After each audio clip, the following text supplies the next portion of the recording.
Vamos a dejar la clase casi a la mitad de investigación de accidentes, porque eso, vamos a dejar la parte probabilística pendiente, entonces para más adelante, porque me interesa que comencemos con el tema de trabajos de alto riesgo, que creo que es también un tema muy interesante y que varios de ustedes me han estado consultando. Entonces, vamos a comenzar, como les decía, con el tema número 7, en realidad, que titula el investigación de accidentes. A ver, vamos a ver. Investigación de accidentes, aquí está. Entonces, vamos a ver rápidamente ese tema. Es un tema muy interesante y como les digo, va a ser lo primero que les van a hacer en realidad la gerencia. Lo primero que le hace hacer al supervisor de seguridad es en realidad el tema de investigación de accidentes en caso de que ocurra un accidente, ¿no? Entonces, es importante que vayamos viendo, estudiando esta materia, este tema, y van a ver que es una parte bien bonita. Entonces, comenzamos con investigación de accidentes. ¿Qué tal está el audio? ¿Está bien, no? ¿Todos me copian? Sí. Sí, está bien, Inge. Buenas noches, buenas noches. Buenas noches. Vamos a comenzar entonces. Como siempre, les voy a pedir, vamos a ver qué les voy a pedir. Les voy a pedir que se desinfecten las manos con el alcohol al 70%, alcohol al 70% o alcohol en gel. La ventaja del alcohol en gel es que no reseca las manos. El alcohol al 70%, en cambio, sí tiende a resecar las manos. Entonces, y vamos también a desinfectar un poco el área de trabajo donde vamos a estar trabajando esta noche. La segunda recomendación que siempre les hago, reduzcan el volumen del equipo celular al mínimo, a silencio o a vibración, para que en caso de cualquier llamada que tengan urgente puedan hacer una pausita y responder. Pónganse cómodos, ergonómicamente hablando, apoyen la espalda en el respaldo de la silla, pueden apoyar los brazos sobre la mesa en la que trabajan y obviamente traten de que la pantalla del televisor, del monitor, esté casi a la altura de los ojos. Muy bien, tenemos una puerta de evacuación por donde tenemos que evacuar en caso de cualquier contingencia.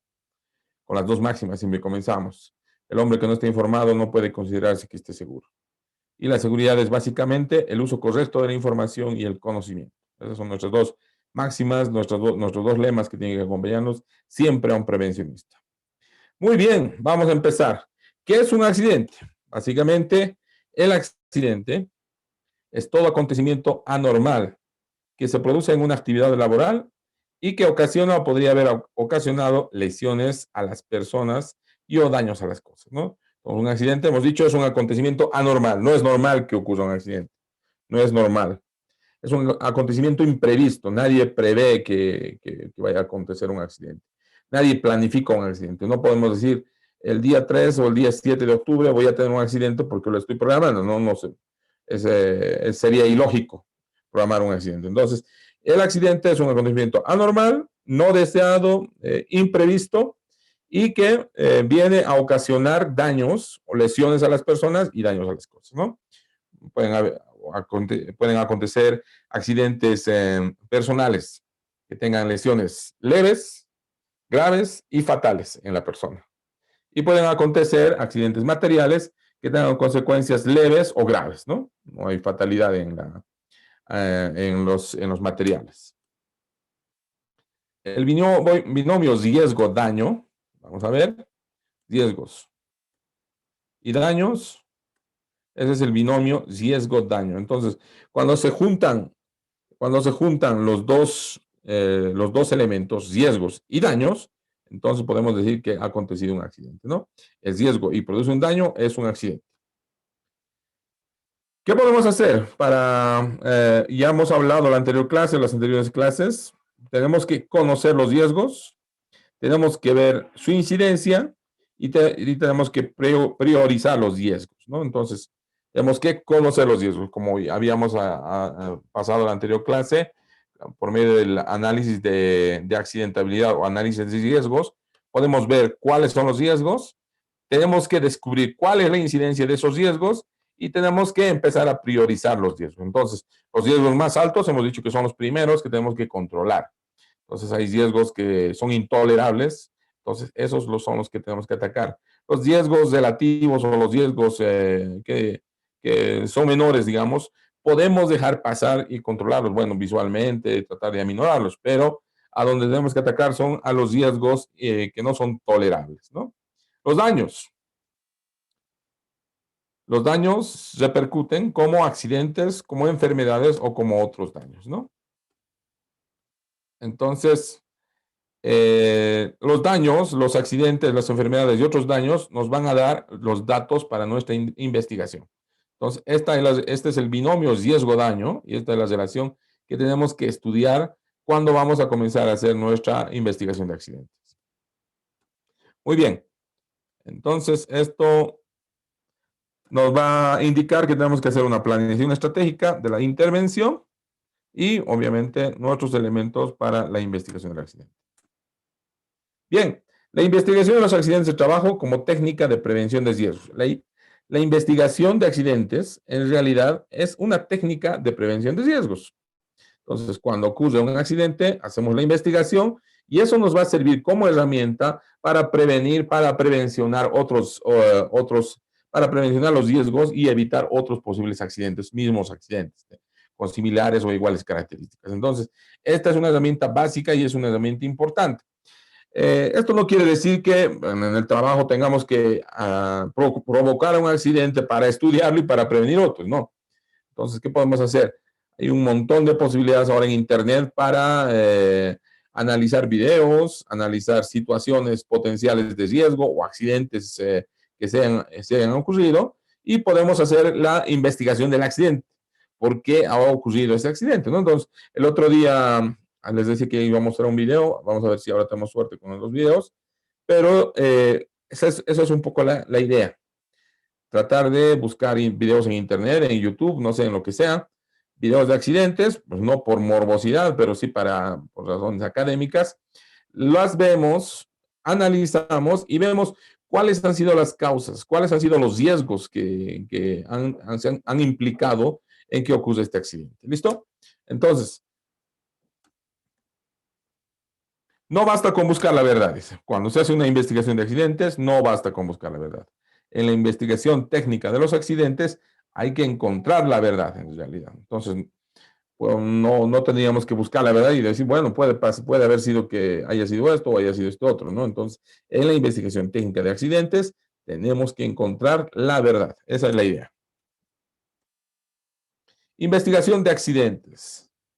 Es una técnica utilizada para el análisis en profundidad de un accidente acaecido, aprovechando la experiencia que puede deducirse, ¿no? Entonces, generalmente partimos de un análisis o de una investigación de accidentes, analizando en profundidad el accidente acaecido. Y bueno, aprovechando la experticia que puede tener alguna persona, o algún técnico, o algún supervisor, o el trabajador. Su importancia radica en la objetividad de los datos de un hecho consumado. Lo principal, el principal requisito para realizar una investigación de accidentes es que el investigador o la comisión investigadora sean totalmente objetivas. Acá generalmente se recomienda que un tercero, una persona que no pertenece a la operación o no pertenece a la oficina, no pertenece al proyecto, pueda ingresar y pueda acompañar esta comisión de investigación. ¿Para qué? Para tener la opinión de un tercero, de un externo, que sea mucho más objetiva a veces, ¿no? A veces priman criterios personales de amistad, criterios subjetivos de, no sé, de cariño, no sé, cualquier cosa, o rencor incluso en algún momento, cuando tenemos que hacer una investigación de accidentes. Nos cae mal Pepe, entonces le echamos la culpa a Pepe de que haya acontecido un accidente. Entonces, puede pasar. Entonces, lo más importante, el primer requisito para hacer una investigación de accidentes es que seamos objetivos con los datos que nos va a arrojar el hecho consumado. Muy bien. Objetivo directo de la investigación de accidentes. ¿Cuál será el objetivo directo de la investigación de accidentes? El objetivo directo es la determinación fidedigna de las causas reales e intervenibles del accidente, útiles para la prevención de situaciones similares, ¿no? Entonces, El objetivo, como ya lo hemos dicho, es determinar la causa.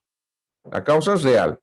Y la causa que puede ser intervenida, ¿para qué? Para prevenir situaciones similares. Es básicamente lo que es la investigación del accidente. Vamos a seguir. Riesgo. ¿Qué será el riesgo?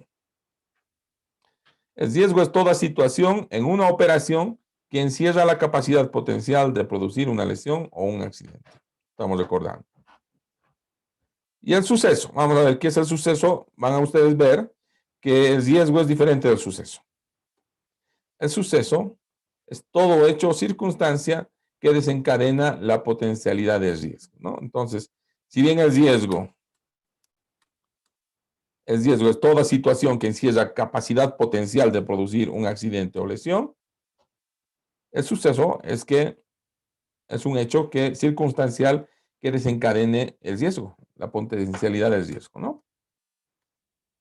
Consecuencia, ¿qué será la consecuencia? La consecuencia, obviamente, es el conjunto de secuelas humanas y materiales que se derivan del suceso. Bien, en todo accidente intervienen dos factores. Primero, el factor humano y segundo, el factor técnico. Entonces, estos dos factores van a estar siempre involucrados en un accidente. Ya puede ser el factor humano o puede ser el factor técnico o la suma de los dos factores en realidad. O incluso un porcentaje de 30% factor humano y 70% factor técnico. En fin, o sea, siempre van a intervenir los dos factores. Entonces, los dos factores sumados provocan un accidente y el accidente provoca víctimas, daños y pérdidas, obviamente. El riesgo, en realidad, el riesgo está en los primeros dos factores, el factor humano y el factor técnico. El suceso, en realidad, va a ser el accidente y las consecuencias van a ser las víctimas, daños y las pérdidas, ¿no?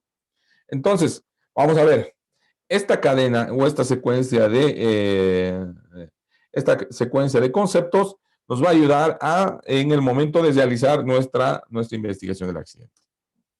Vamos a ver. Medidas de intervención para minimizar el riesgo que originó el accidente. Primero, estrategias. Y segundo, barreras. O sea, son las dos medidas que nos van a minimizar el riesgo que originó el accidente, ¿no? Entonces, vamos a ver. Acá está la cadena de conceptos que hemos estudiado. Y vamos a ver las estrategias de manejo del riesgo, ¿no? Si coloco barreras, vamos a asumir. Si coloco barreras, en realidad, vamos a ver qué va a acontecer. Si coloco barreras, simplemente vamos a tener que asumir las pérdidas. Si coloco barreras, no voy a evitar que exista un riesgo, no voy a evitar que exista un suceso y no voy a evitar que exista consecuencias. Solamente voy a poder asumir las pérdidas, ¿no? Si se colocan barreras. Si se colocan barreras, voy a tener que financiar. No voy a poder evitar que sucedan los riesgos. No voy a poder evitar que sucedan los accidentes. Y no voy a poder evitar que se den las consecuencias. Entonces voy a tener que financiar las pérdidas con las barreras, ¿no? Proteger. Si coloco barreras, estamos viendo en dónde coloco la barrera, ¿no? Si coloco la barrera antes de las víctimas y los daños, no voy a poder evitar que ocurran los riesgos, no voy a poder que ocurran los sucesos, pero sí voy a poder evitar que ocurran las consecuencias. O sea, ¿qué estoy haciendo? Estoy protegiendo a las víctimas y estoy evitando las pérdidas, ¿no? Sí, creo que se me entiende. Vamos a ver. Si voy a buscar prevenir. Gracias, Sergio. Estamos ahora en una secuencia ilimitada, dice, ¿no? Entonces, si voy a buscar prevenir, ¿qué va a pasar? Miren. Vamos a ver. Aquí. Si pongo mi barrera antes del accidente, antes de que ocurra el accidente, no voy a poder influir en los factores, en los factores de riesgo, pero sí voy a evitar que pase el accidente, el suceso. voy a evitar que hayan víctimas y daños y voy a evitar que hayan pérdidas, ¿no? Si pongo mi barrera en prevenir, si mi barrera es prevenir, voy a evitar el accidente en realidad. Bien, vamos a ver, vamos a analizar todas las causas de un accidente. El riesgo, las técnicas y las humanas. O sea, hemos dicho que el riesgo está en función de los factores técnicos y de los factores humanos, ¿no? Vamos a ver. El riesgo es el origen del riesgo, el origen del suceso y el origen de las consecuencias. Vamos a ver. Entonces, cuando voy a poner mi barrera en la prevención, entonces tengo que ir a analizar cuáles son los factores técnicos y los factores humanos que puedo evitar con el riesgo, ¿no? Entonces, tengo que buscar cuál es el origen del riesgo. ¿Cuál es el origen? ¿Qué está pasando? ¿Qué está produciendo el riesgo? ¿Qué está provocando el riesgo? Entonces, tengo que identificar el peligro, en realidad, porque hemos dicho que el peligro es la posibilidad que origina riesgos, ¿no? Entonces, si yo voy a trabajar en altura, entonces tengo que ver el origen del riesgo. ¿Cuál va a ser el riesgo de trabajar en la altura? La misma altura. Entonces, tendré que poner una barrera, tendré que darles arneses de seguridad, en fin, en cuanto a las condiciones técnicas. Y en cuanto a las condiciones humanas, tal vez tendré que capacitar a mi gente, en fin. Entonces, enseguida vamos a ver más práctico y ustedes me van a ayudar con esto. Criterio para determinación de las causas principales. Las causas principales deben ser causas cuya individual eliminación evite la actualización del riesgo. Suceso o las consecuencias en todos o al menos en un porcentaje elevado de veces, ¿no? Entonces, el criterio para determinar las causas principales son la individualidad. Eliminar individualmente una causa para que evite la actualización del riesgo, para que evite la actualización del suceso o las consecuencias en todos o al menos un porcentaje elevado de las veces, ¿no? Tenemos que buscar la causa que pueda evitar la ocurrencia de un accidente. Bien, aquí está. Ordenación de causas de un accidente. ¿Cuáles son las causas principales? Y aquí esta planillita nos va a servir para empezar a trabajar, ¿no? Bien, esta es una planillita que, bueno, les voy a dejar en la presentación, que vamos a subir la presentación. Y entonces esta planilla les va a ayudar a buscar las causas. ¿Cuál es la causa, origen del riesgo, sea técnica o sea humana? ¿Cuál es la causa principal y cuáles son las medidas de intervención? Entonces, esto nos ayuda a identificar cuál ha sido el peligro, cuáles han sido los riesgos y cómo, o sea, podríamos haber controlado los riesgos, ¿no? Bien. Aplicación práctica. Vamos a ver, una aplicación práctica. Aplicar sucesivamente y metódicamente a todas las causas contenidas en el cuadro los teoremas de la casualidad. Bueno, aquí vamos a entrar en algo de probabilística, ¿no? Originar dos grupos de causas y pasar al segundo grupo, aquellos que no cumplan con los criterios.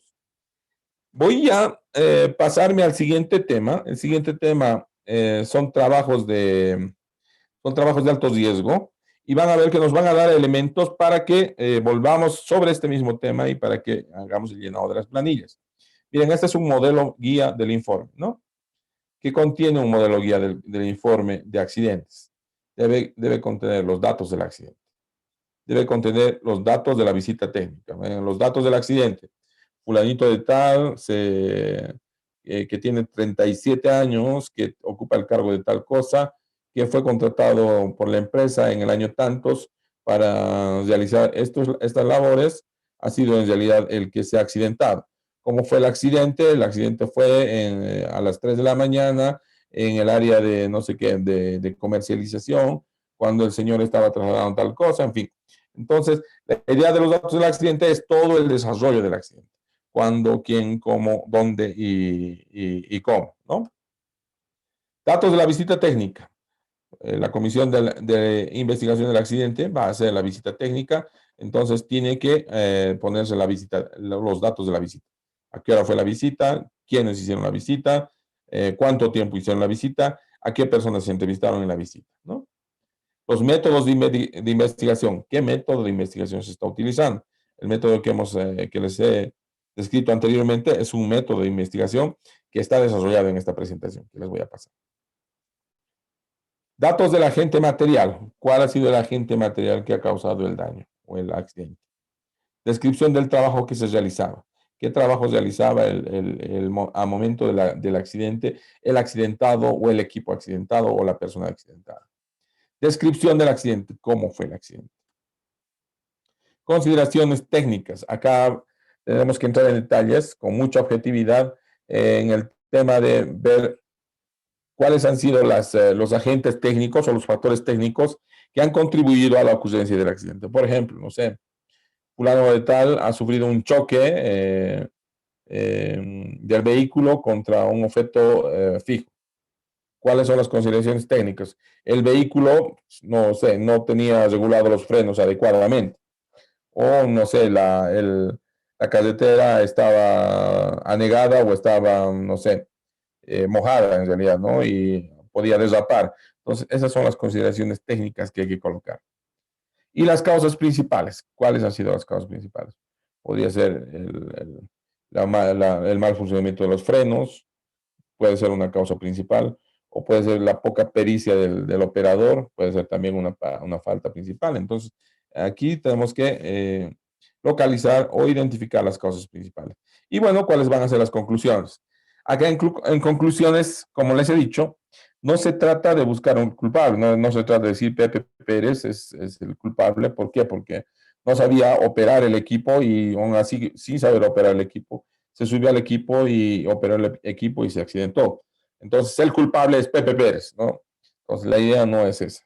La idea de un informe, de una investigación de accidentes, es determinar y decir, bueno, falta un procedimiento de control y habilitación del personal que va a operar los equipos pesados, ¿no? En realidad, o sea, esa es la manera de redactar. No decir Pepe Pérez es el culpable porque no sabe manejar, no. Sino decir, o sea, faltan un procedimiento de habilitación con examen y con examen práctico y teórico para la habilitación del trabajador para operar el equipo pesado. Y bueno, obviamente también habrá adicionales en las conclusiones. Por ejemplo, no sé, el supervisor deberá tener más cuidado se debe implementar un procedimiento de supervisión para los operadores que sean responsables de equipos pesados. Entonces, ven, la idea es no decir directamente él es el culpable, sino tratar de buscar la manera de cómo podemos evitar que este mismo suceso pueda acontecer otra vez. Esa es la idea en realidad. Y bueno, la bibliografía consultada. No sé, si estamos hablando de un accidente de tránsito, tal vez el código de tránsito.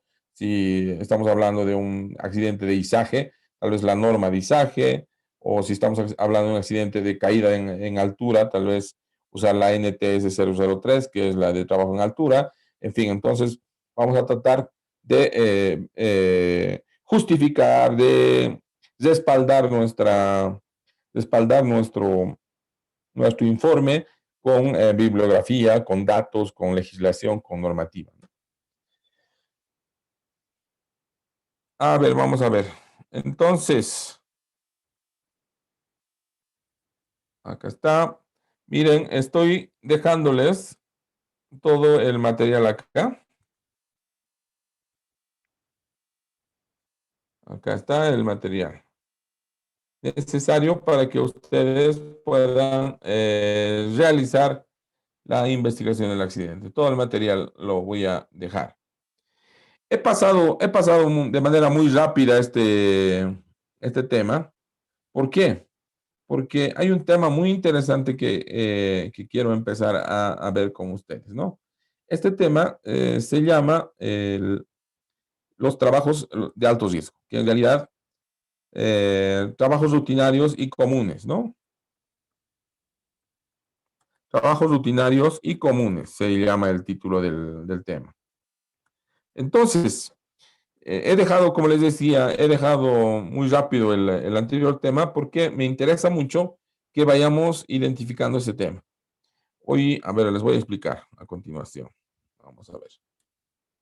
Voy a compartir la pantalla.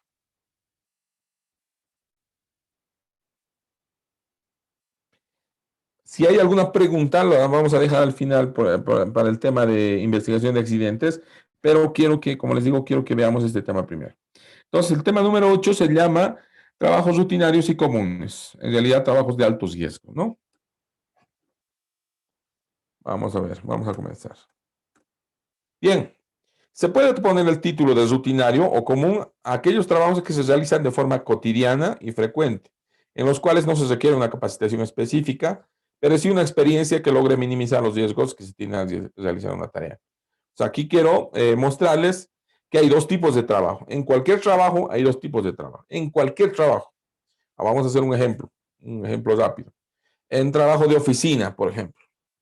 Mi trabajo de oficina es rutinario, podrá ser tal vez, no sé, la elaboración de un informe de gabinete, no sé, el envío de correos electrónicos, tal vez, no sé, la recepción de algún material o de una correspondencia, en fin, es un trabajo rutinario que lo hacemos casi todos los días. Eso en realidad es algo común y corriente, podríamos decir. Pero en la misma oficina pueden haber, o sea, trabajos de alto riesgo, por ejemplo. Hacer el mantenimiento o el arreglo de la oficina, el movimiento de muebles, puede ser un trabajo de alto riesgo. O puede ser un trabajo de alto riesgo, por ejemplo, no sé, a tener que hacer un informe extenso, de manera que tenga que doblar mi horario de trabajo y que no esté en las mismas condiciones físicas, que pueda existir fatiga, pueda existir cansancio o pueda haber una sobresaturación en mi trabajo, ¿no? Entonces, como les digo, en todo trabajo hay esos dos tipos de trabajos, el trabajo ordinario o rutinario y el trabajo de alto riesgo o extraordinario, ¿no? Como ejemplo podemos mencionar trabajos con máquinas, herramientas, más específicas con herramientas de corte, perforación, moldeo, torneado, soldadura primaria, ¿no? Entonces, trabajos especiales o de alto riesgo van a implicar que el trabajador tenga que tener una capacitación extra y tenga que hacer un esfuerzo adicional y tenga que hacer una mayor concentración, en fin, una serie de elementos que van a hacer de que el trabajador, no cualquier trabajador puede hacer cualquier tipo de trabajo, ¿no? Estas actividades, si bien son comunes o rutinarias, contemplan un gran riesgo, al ser utilizadas en su mayoría manualmente. Por ello pondremos como ejemplo la manera adecuada de manejar máquinas rotativas, ¿no? Entonces vamos a ver ahora en los trabajos rutinarios con el manejo de máquinas rotativas, ¿no? Miren, vamos a ver, seguridad en el uso de amoladoras. El objetivo es conocer los riesgos que existen al manipular una amoladora. La amoladora es un disco, es una máquina eléctrica que genera la rotación de un disco de corte para realizar, o sea, el amolado o el corte de cualquier elemento de acero en este caso, ¿no? Aquí nos están mostrando las partes principales de una amoladora. ¿Cuáles son las partes principales? Aquí nos está mostrando el cable de alimentación. En las actividades rutinarias también existen condiciones seguras y condiciones inseguras, ¿no? Por ejemplo, acá nos están mostrando una condición insegura, que es la instalación de la alimentación de energía, ¿no? Miren, está todo parchado y todo cortado el cable. Entonces, la condición segura es una máquina como esta, ¿no? Que tiene su guarda y todo.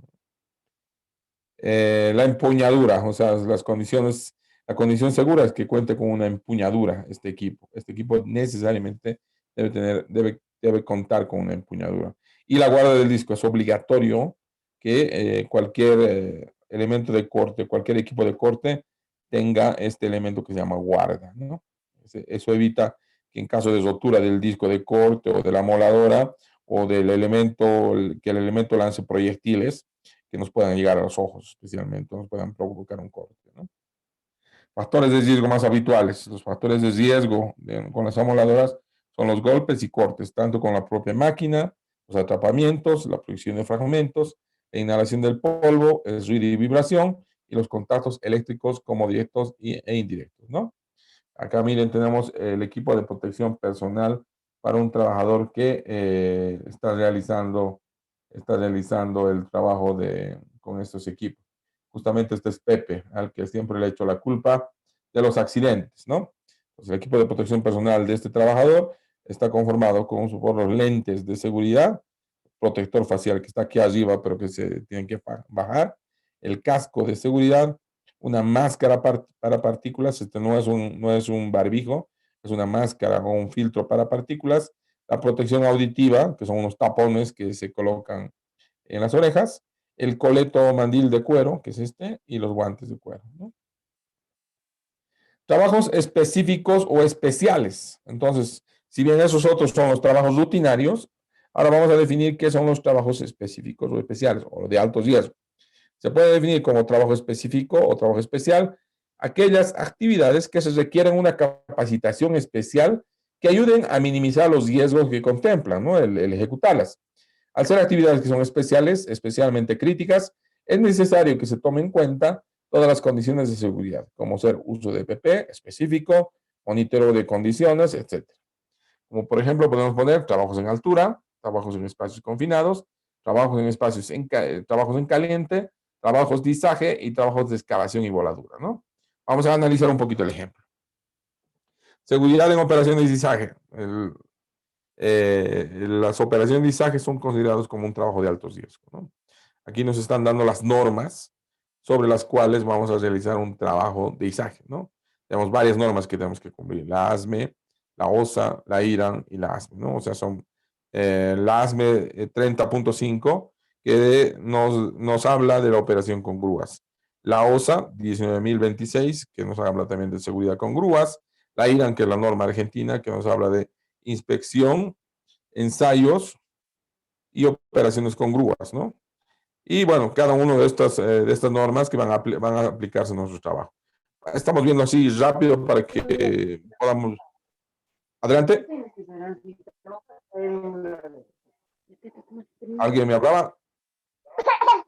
Ay, creo que fue accidental.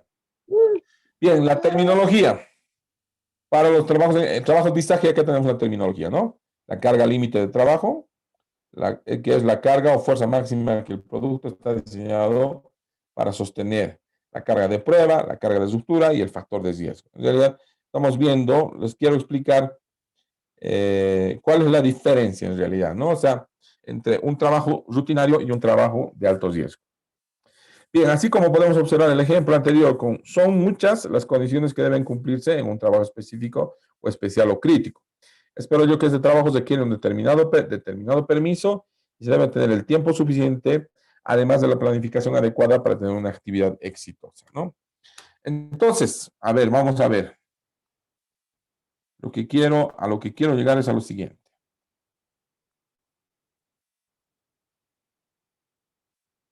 A lo que quiero llegar es a lo siguiente. Existen dos tipos de trabajo. Existen dos tipos de trabajo. Un trabajo que es rutinario y un trabajo que es común. Un trabajo rutinario y común, y hay otro trabajo que es llamado de alto riesgo o crítico. Entonces, ¿cuál es la diferencia? El trabajo rutinario es el que se realiza en realidad cualquier día, a cualquier hora. Es un trabajo que es normal en realidad. Pero existen otro tipo de trabajos que son de alto riesgo. En este curso vamos a estudiar tres tipos de trabajos de alto riesgo. Quiero que me entiendan. El trabajo en altura, que lo vamos a ver enseguida, que es un temita muy extenso, pero que es muy bonito y que les va a gustar. El trabajo en espacios confinados y el trabajo en caliente. Vamos a ver estos tres temas.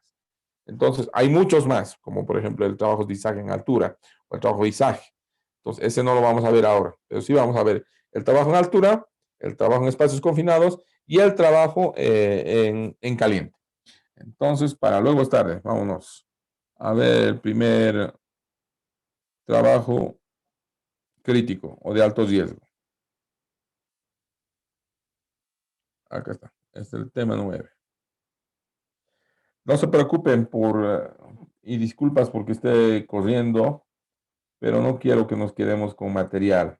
Entonces, lo que yo prefiero es que ir rápido ahora y bueno, cuando pasarles las presentaciones y si ustedes tienen alguna duda sobre algún material o algún punto que tratemos, entonces en una clase extra que podamos programar con ustedes, podemos ver de resolver cualquier duda que tengan, ¿no?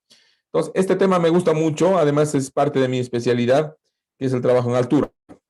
Entonces, el trabajo en altura básicamente nos va a mostrar, vamos a poder percibir por qué es considerado un trabajo de alto riesgo, un trabajo crítico.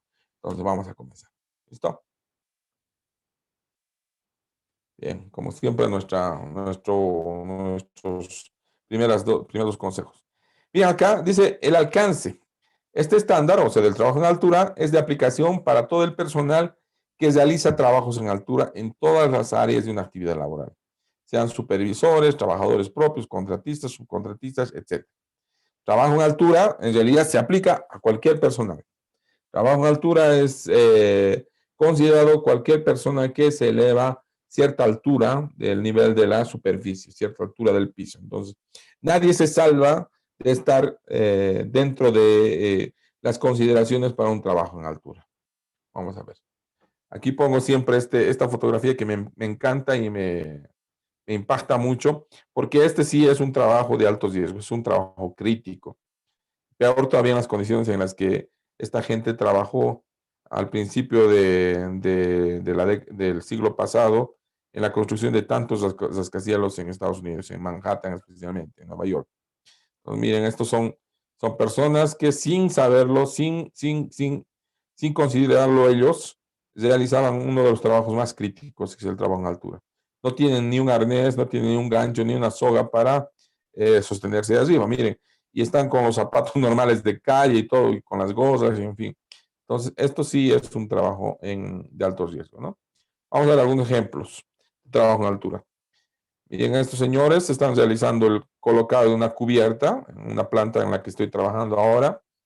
Este equipo se llama una plataforma o un elevador de hombres, un man lift. Es también un equipo que tiene un brazo y levanta un canastillo donde está la gente. Pero obviamente se puede utilizar este equipo, también se puede utilizar acá, no sé si ven. Esta es una plataforma de elevación vertical que funciona, es una plataforma a tijera, entonces que sube y baja.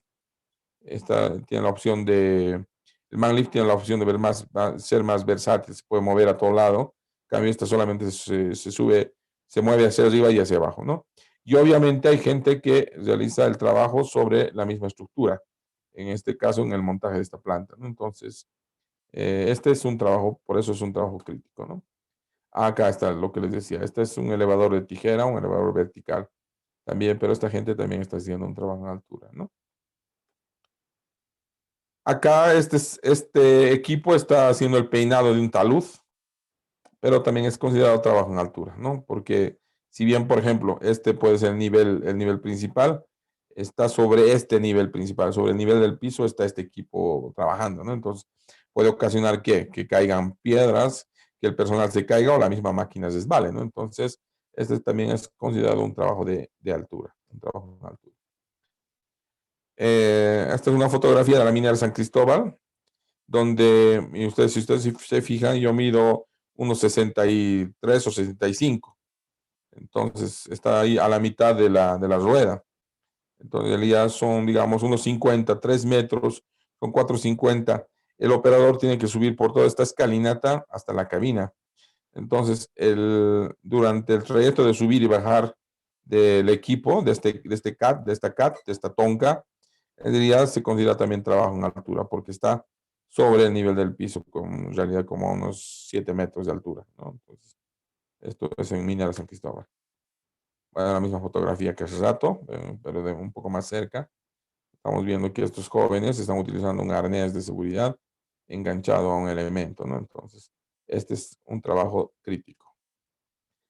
No solamente en las construcciones o en los montajes de plantas grandes se hace trabajo en altura. También se hace trabajo en altura, por ejemplo, un almacén. Este señor está subido en una escalera para seguramente alcanzar algún elemento de su depósito o de su almacén, pero esto también es considerado trabajo en altura, ¿no? Ya les he dicho, básicamente cuando alguien está trabajando por encima del nivel del piso. Estos señores también están realizando trabajo en altura, ¿no? Están realizando la excavación para una fundación de una torre de alta tensión. Entonces, no solamente se considera trabajo en altura a las personas que trabajan sobre el nivel del piso, sino también a las personas que trabajan por debajo del nivel del piso. Entonces también es considerado trabajo en altura. ¿Por qué? Porque, por ejemplo, esa persona se puede caer, ¿no? Entonces es un trabajo en altura. Y aquí están cometiendo varios errores, pero bueno, luego vamos a ver. Acá nuevamente un manlift con esta gente que está realizando trabajo en altura. Esto también es considerado trabajo en altura, ¿no? Miren, es un personal que está realizando el colocado o el tendido de un cable. Este es un cable de red, no es un cable de electricidad. Los de arriba son un cable de electricidad. Él está colocando un cable de red o una acometida secundaria de energía, pero está trabajando en altura, porque está sobre el nivel del piso, ¿no? Sobre una escalera. También se considera trabajo en altura cuando existe un talud. Miren, este señor está por encima está en el nivel del piso, pero por dentro hay una altura considerable, ¿no? Por lo menos más, unos 2 metros, ¿no? Entonces, este señor está trabajando en altura en realidad y en una superficie inclinada, ¿no? Esto es en el Salar de Uyuni, en época de lluvias. Estamos realizando una plataforma para ingresar a la subestación litio acá dentro del salar, ¿no? En época de lluvia el agua sube harto en el salar, ¿no? Este es un trabajo en altura. He tenido la suerte de trabajar en estos proyectos que son de montaje de torres de alta tensión. Esta gente está sobre 45 metros sobre el nivel del piso. Entonces, este es un trabajo de alto riesgo también, ¿no? Se está haciendo el montaje de la torre. Bien, pero un trabajo en altura es igual de peligroso sobre los 40 metros que sobre los 50 o 3 metros, ¿no? Por ejemplo, acá he puesto varios ejemplos de accidentes por caída en altura, ¿no? Miren, por ejemplo, acá este señor nos está contando acá la historia de que este operador estaba subiendo acá al tanque de cisterna para verificar o colocar la manguera de succión para la dotación de agua, ¿no? Pero este señor, miren, no tiene ni arnés de seguridad ni nada, ni línea de vida, ¿no? No tiene ningún equipo de protección contra caídas. Se resbala y se cae. Son 250 o 3 metros, ¿no?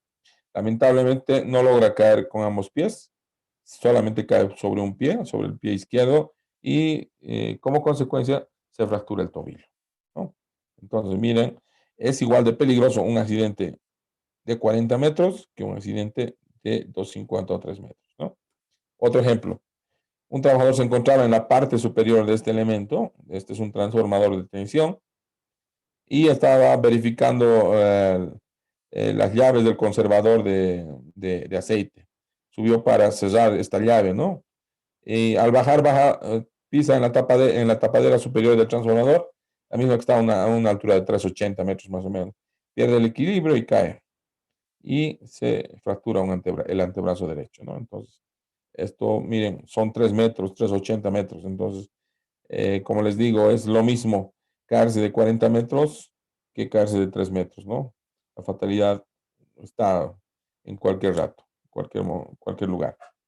Este es un accidente más típico o más calamitoso tal vez, ¿no? Acá abajo hay para el drenaje, para la inspección del vehículo por debajo, una fosa de mecánico, y el mecánico estaba acá dentro del motor realizando un trabajo. Lamentablemente se resbala y se cae, y no cae al piso, sino cae dentro de la fosa. Entonces se golpea la cabeza y varias partes del cuerpo, y casi es 90 metros más o menos de lo que cae, ¿no? Entonces, imagínense. Este otro señor, miren que estaba armando en realidad un esquinero, en el otro lado no se ve, pero termina de colocar los pernos y está retornando sin asegurarse en el arnés y se cae, ¿no? Desde una altura de 13.5 metros cae. ¿Cuáles serán los requisitos para trabajar en altura? Los requisitos para trabajar en altura son la capacitación, el adiestramiento e información de acuerdo con el tipo de sistema o equipo utilizado en las tareas asignadas. Miren, estos señores están parados al borde no sé, de un nivel superior. Este es un buzón de alimentación en una minera. Entonces están parados como si nada, sin ninguna baranda ni nada. En cualquier momento se pueden caer, ¿no? asistir a un examen médico. No cualquiera puede trabajar en altura. Puede ser que el señor o yo o cualquiera de ustedes suframos vértigo, suframos cualquier tipo de dolencia, incluso epilepsia. No sé qué pasa cuando un señor está sobre una tos y le da un ataque, entonces va a haber más posibilidades de que se accidente, se caiga, ¿no? O vértigo o pánico, ¿no?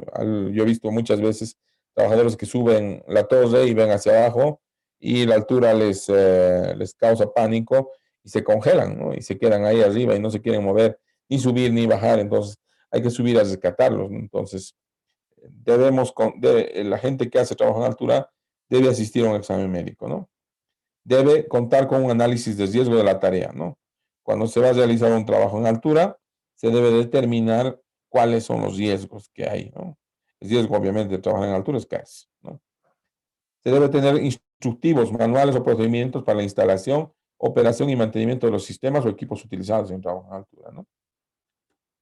Bien, el responsable del área, esta es un área de trabajo, por ejemplo, un área de molino. Miren, está sobre una superficie, es una plataforma, un segundo piso de la plataforma, 5 metros más o menos. El responsable del área debe autorizar por escrito a los trabajadores que realizan trabajos en altura, ¿no? Si yo voy a hacer trabajo en altura, sobre el nivel del piso, debo tener mi registro escrito de que yo estoy subiendo y estoy asumiendo la responsabilidad de hacer un trabajo en altura, ¿no? Vamos a ver más adelante los objetos, los elementos legales que tiene trabajar, autorizar un trabajo en altura, ¿no? Entonces, el supervisor es responsable del trabajo, tiene que ser el que autorice para que la gente pueda trabajar en altura, ¿no? Se debe contar con barreras fijas o protecciones laterales, perimetrales o redes de seguridad, ¿no? Para protección colectiva, contra caídas y prever los sistemas personales. Cuando yo voy a trabajar en altura, existen dos tipos de elementos de protección. Un elemento de protección que es el colectivo y el otro elemento de protección que es el individual. El elemento de protección colectivo lo significan estas barreras, estas barandas, ¿no? Ese es un elemento de protección colectivo. Pero obviamente, miren, no hay barandas acá porque todavía están colocando los gratings. Entonces, si yo subo acá, tengo que tener mi equipo de protección personal, o sea, mi arnés, ¿no? Entonces, aparte del colectivo, tengo que tener mi sistema de protección personal cuando voy a hacer un trabajo acá. Las medidas generales de seguridad para realizar trabajos en altura son revisar los equipos. Equipos como este elevador, escalera es un equipo también de trabajo en altura, los arneses de seguridad, en fin. Revisar los equipos. Usar equipos para interrumpir las caídas, ¿no? O sea, usar protección anticaídas. Considerar los riesgos adicionales, fuentes de calor, humedad, ácidos, grasa o polvo, ¿no? Hay elementos adicionales que cuando yo me subo, por ejemplo, en una escalera, si la escalera está pura grasa, va a haber posibilidad de que yo me resbale, entonces que me caiga. Entonces, se debe considerar esos riesgos como adicionales, ¿no? Se debe prohibir el uso de cables metálicos en donde exista riesgo eléctrico, ¿no? Si yo voy a trabajar cerca de un cable, de un no sé, de un alimentador, o por ejemplo, como hace rato veíamos, el señor que está subido en el poste, arriba hay una línea eléctrica y el señor no puede utilizar un arnés con elementos metálicos, tiene que usar un arnés de lona, un arnés de plástico, ¿no? Se debe desenergizar o reubicar las líneas eléctricas. Si yo voy a realizar un trabajo cerca de líneas eléctricas en altura, entonces debo realizar el corte y la desenergización de esa línea, ¿no? Para trabajar. Debo proteger las cuerdas o cables de las superficies ásperas, ¿no? Si yo voy a estar subido a una, si yo voy a estar subido a una, a ver, quiero ver quiénes están por aquí. Si yo voy a estar subido a una escalera, debo evitar asegurarme mi faja, debo evitar asegurar mi faja, no sea un elemento que sea áspero que pueda cortarla, ¿no? Entonces, seguida les voy a mostrar algunas fajas o algún arnés que tengo por aquí. Debo delimitar el área de trabajo. Cuando yo voy a trabajar en altura, debo delimitar el área de trabajo. ¿Por qué? No vaya a ser que este señor suelte un perno, suelte una llave, suelte un alicate, un martillo, y le pueda caer a la persona que está circulando por acá abajo. Entonces, siempre tengo que señalizar el área de trabajo. Y debo evitar las condiciones climáticas que impliquen riesgo, especialmente las tormentas eléctricas, los vientos, ¿no? Si yo me subo a una escalera y está haciendo viento, hay más probabilidad de que yo me caiga. Entonces, debo evitar eso. Miren, acá están, se realizan trabajos eléctricos. Las medidas generales de seguridad para realizar trabajos en altura, revisar equipos, usar, bueno, ya lo hemos dicho, está repetido. ¿Cuáles eran los objetivos de este curso? Este curso tiene como objetivo establecer un sistema de trabajo seguro que permita evitar lesiones y o daños al realizar trabajos en altura física. Dar a conocer las normativas y estándares operativos que se deben aplicar en esos trabajos. Mantener informado a los trabajadores de los riesgos inherentes y asociados a los trabajos en altura, andamios, escaleras, equipos de protección y buenas prácticas durante el trabajo en altura, ¿no? La protección contra caídas. Es obligatorio el uso de arnés de seguridad en todo trabajo que presente riesgo de caída desde altura sobre 1.8 metros, ¿no? Entonces, a partir de 1.8 metros, 1.80, se considera trabajo en altura. Entonces, está normado y está reglamentado en la norma técnica de seguridad NTS 003, emitida por el Ministerio de Trabajo del Estado Plurinacional de Bolivia, que todo trabajo sobre 1.80 metros es considerado trabajo en altura y todo trabajo en altura debe hacerse con el uso obligatorio de arnés de seguridad. Arnés de seguridad, señores, nada de cinturón ni nada.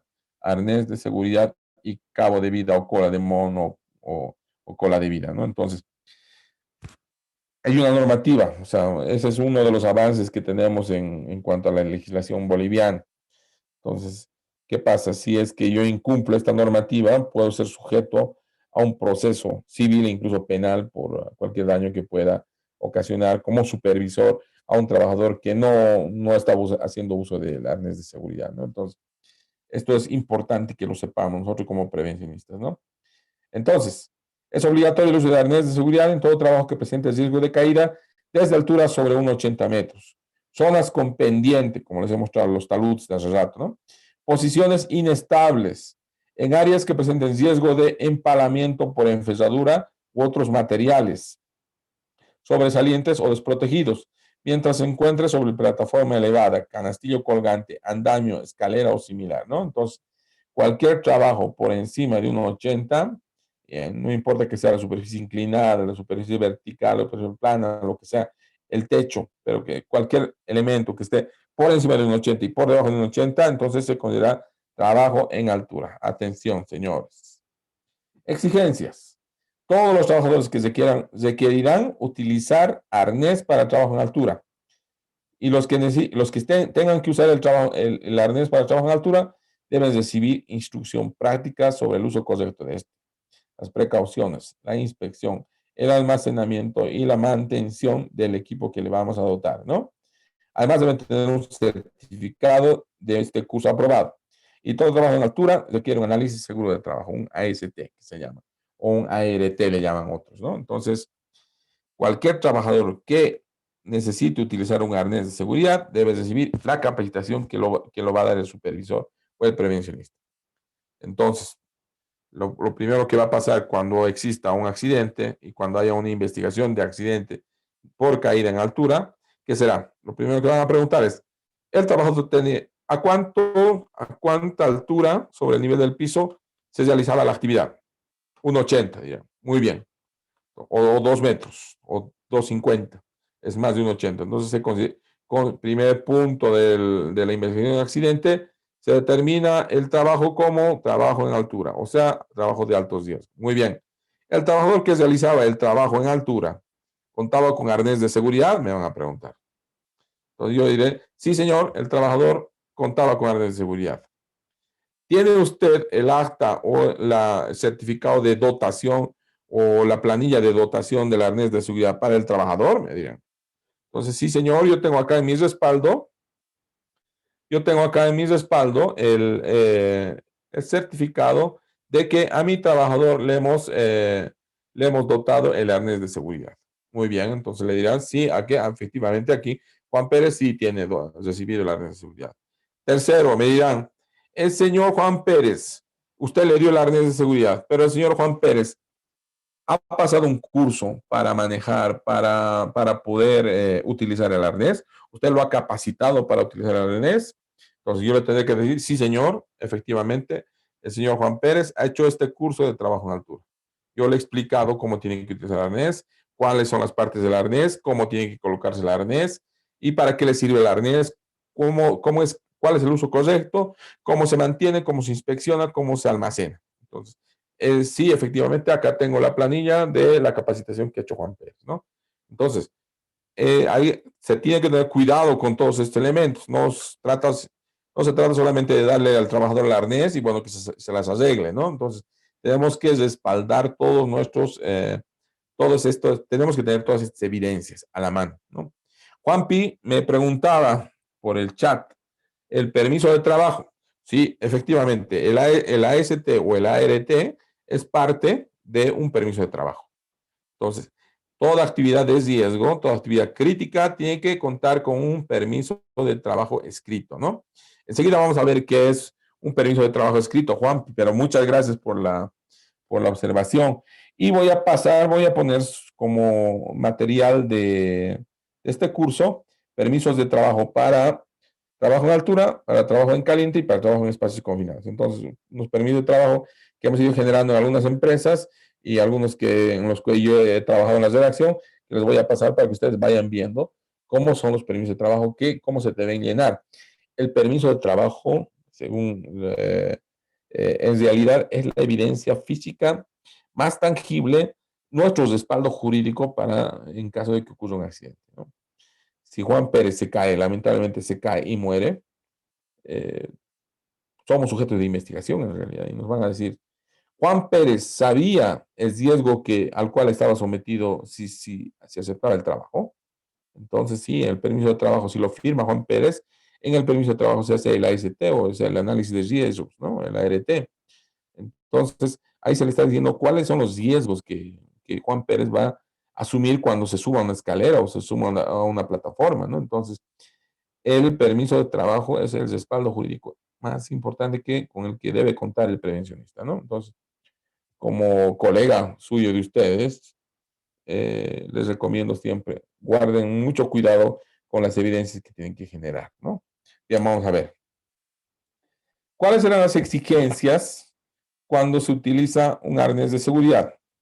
Un arnés de seguridad, las exigencias son utilizar 2 piolas de seguridad o colas de 1,80 metros de largo, como máximo, con mosquetón de doble seguro. El mosquetón debe tener un diámetro interior mínimo de 55 milímetros y doble seguro para impedir que se desenganche accidentalmente. La piola de seguridad o cola debe ajustarse a la argolla trasera del arnés y el otro extremo a un elemento estructural o cable de vida de acero, ¿no? Entonces, estas son las exigencias. Tengo acá un arnés, a ver, vamos a ver si lo podemos sacar. Bien, voy a quitar la pantalla, voy a dejar de compartir y voy a poner el video, no se asusten. Entonces, esta es una cola de vida y este es un mosquetón o es un gancho, como quieran llamarle. El gancho tiene que tener doble seguro. Doble seguro, ¿qué quiere decir? Este es seguro y este es seguro. 2 seguros. Porque si aprieto un seguro, no se abre el gancho. Si aprieto un solo seguro, no se abre el gancho. Pero si aprieto los 2 seguros, se abre el gancho, exactamente. Entonces, este gancho o este mosquetón, en realidad, sigue toda una normativa que está acá, anotada la normativa, ¿no? Cada elemento de trabajo en altura tiene anotados los elementos, las normativas sobre las cuales está diseñado, la capacidad máxima de trabajo, en fin. Entonces, esta es una cola de mono, o es una cola de vida. Voy a ir un poco más atrás para que podamos ver. Esta es una cola de vida de doble enganche. Un cabo de vida doble, ¿no? En realidad, tiene 2. ¿Ven? Tiene un gancho para el arnés y tiene 2 colas en realidad, ¿no? Entonces, siempre voy a tratar de enganchar, siempre tengo que estar enganchado. Uno de estos ganchos siempre tiene que estar enganchado, ¿no? Si engancho este, puedo desenganchar este otro. Pero para desenganchar este, tengo que enganchar este y desenganchar este.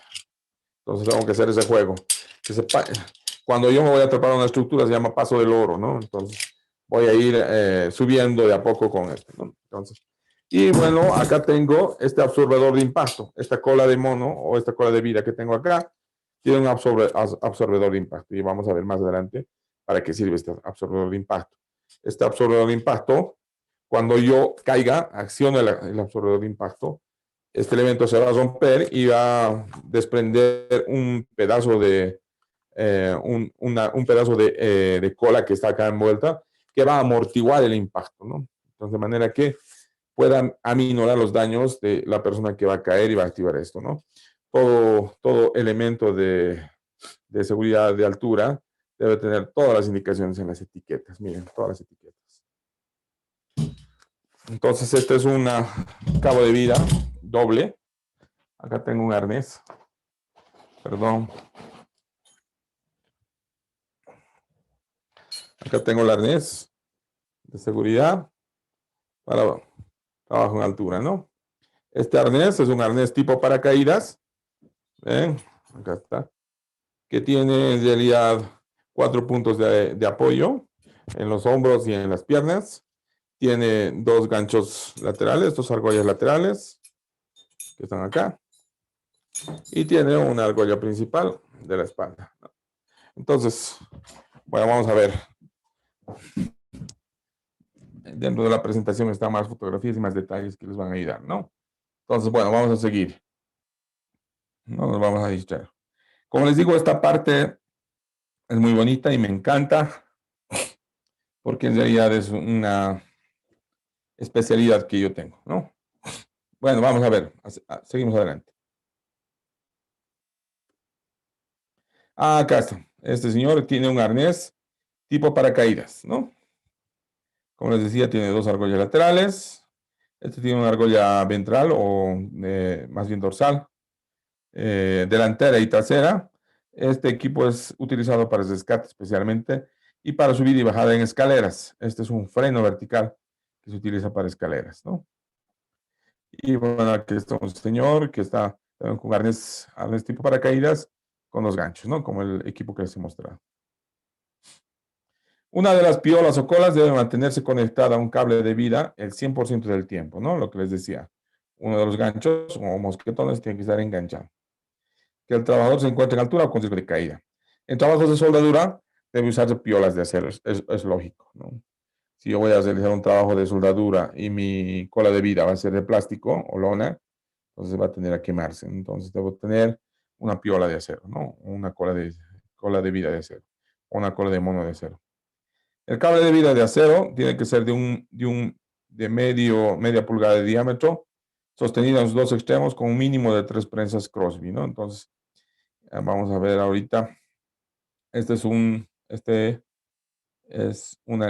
línea de vida, ¿no? Entonces, la línea de vida tiene que ser un cable de media pulgada, mínimamente, que debe estar anclado en ambos extremos por 3 grampas Crosby, 3 grampitas Crosby, y tienen que estar en realidad a la altura o más arriba del trabajador, ¿no? Entonces, esta es una buena condición de seguridad. Esta es una mala condición de seguridad, que la línea de vida esté colocada por debajo del hombro del trabajador. En algunas ocasiones sí, o sea, no hay otro lugar donde colocar una línea de vida o donde engancharse, entonces igual sirve. Pero de todas maneras, lo más recomendable es esta, ¿no? Que la línea de vida esté colocada por encima del hombro del trabajador, ¿no? Muy bien.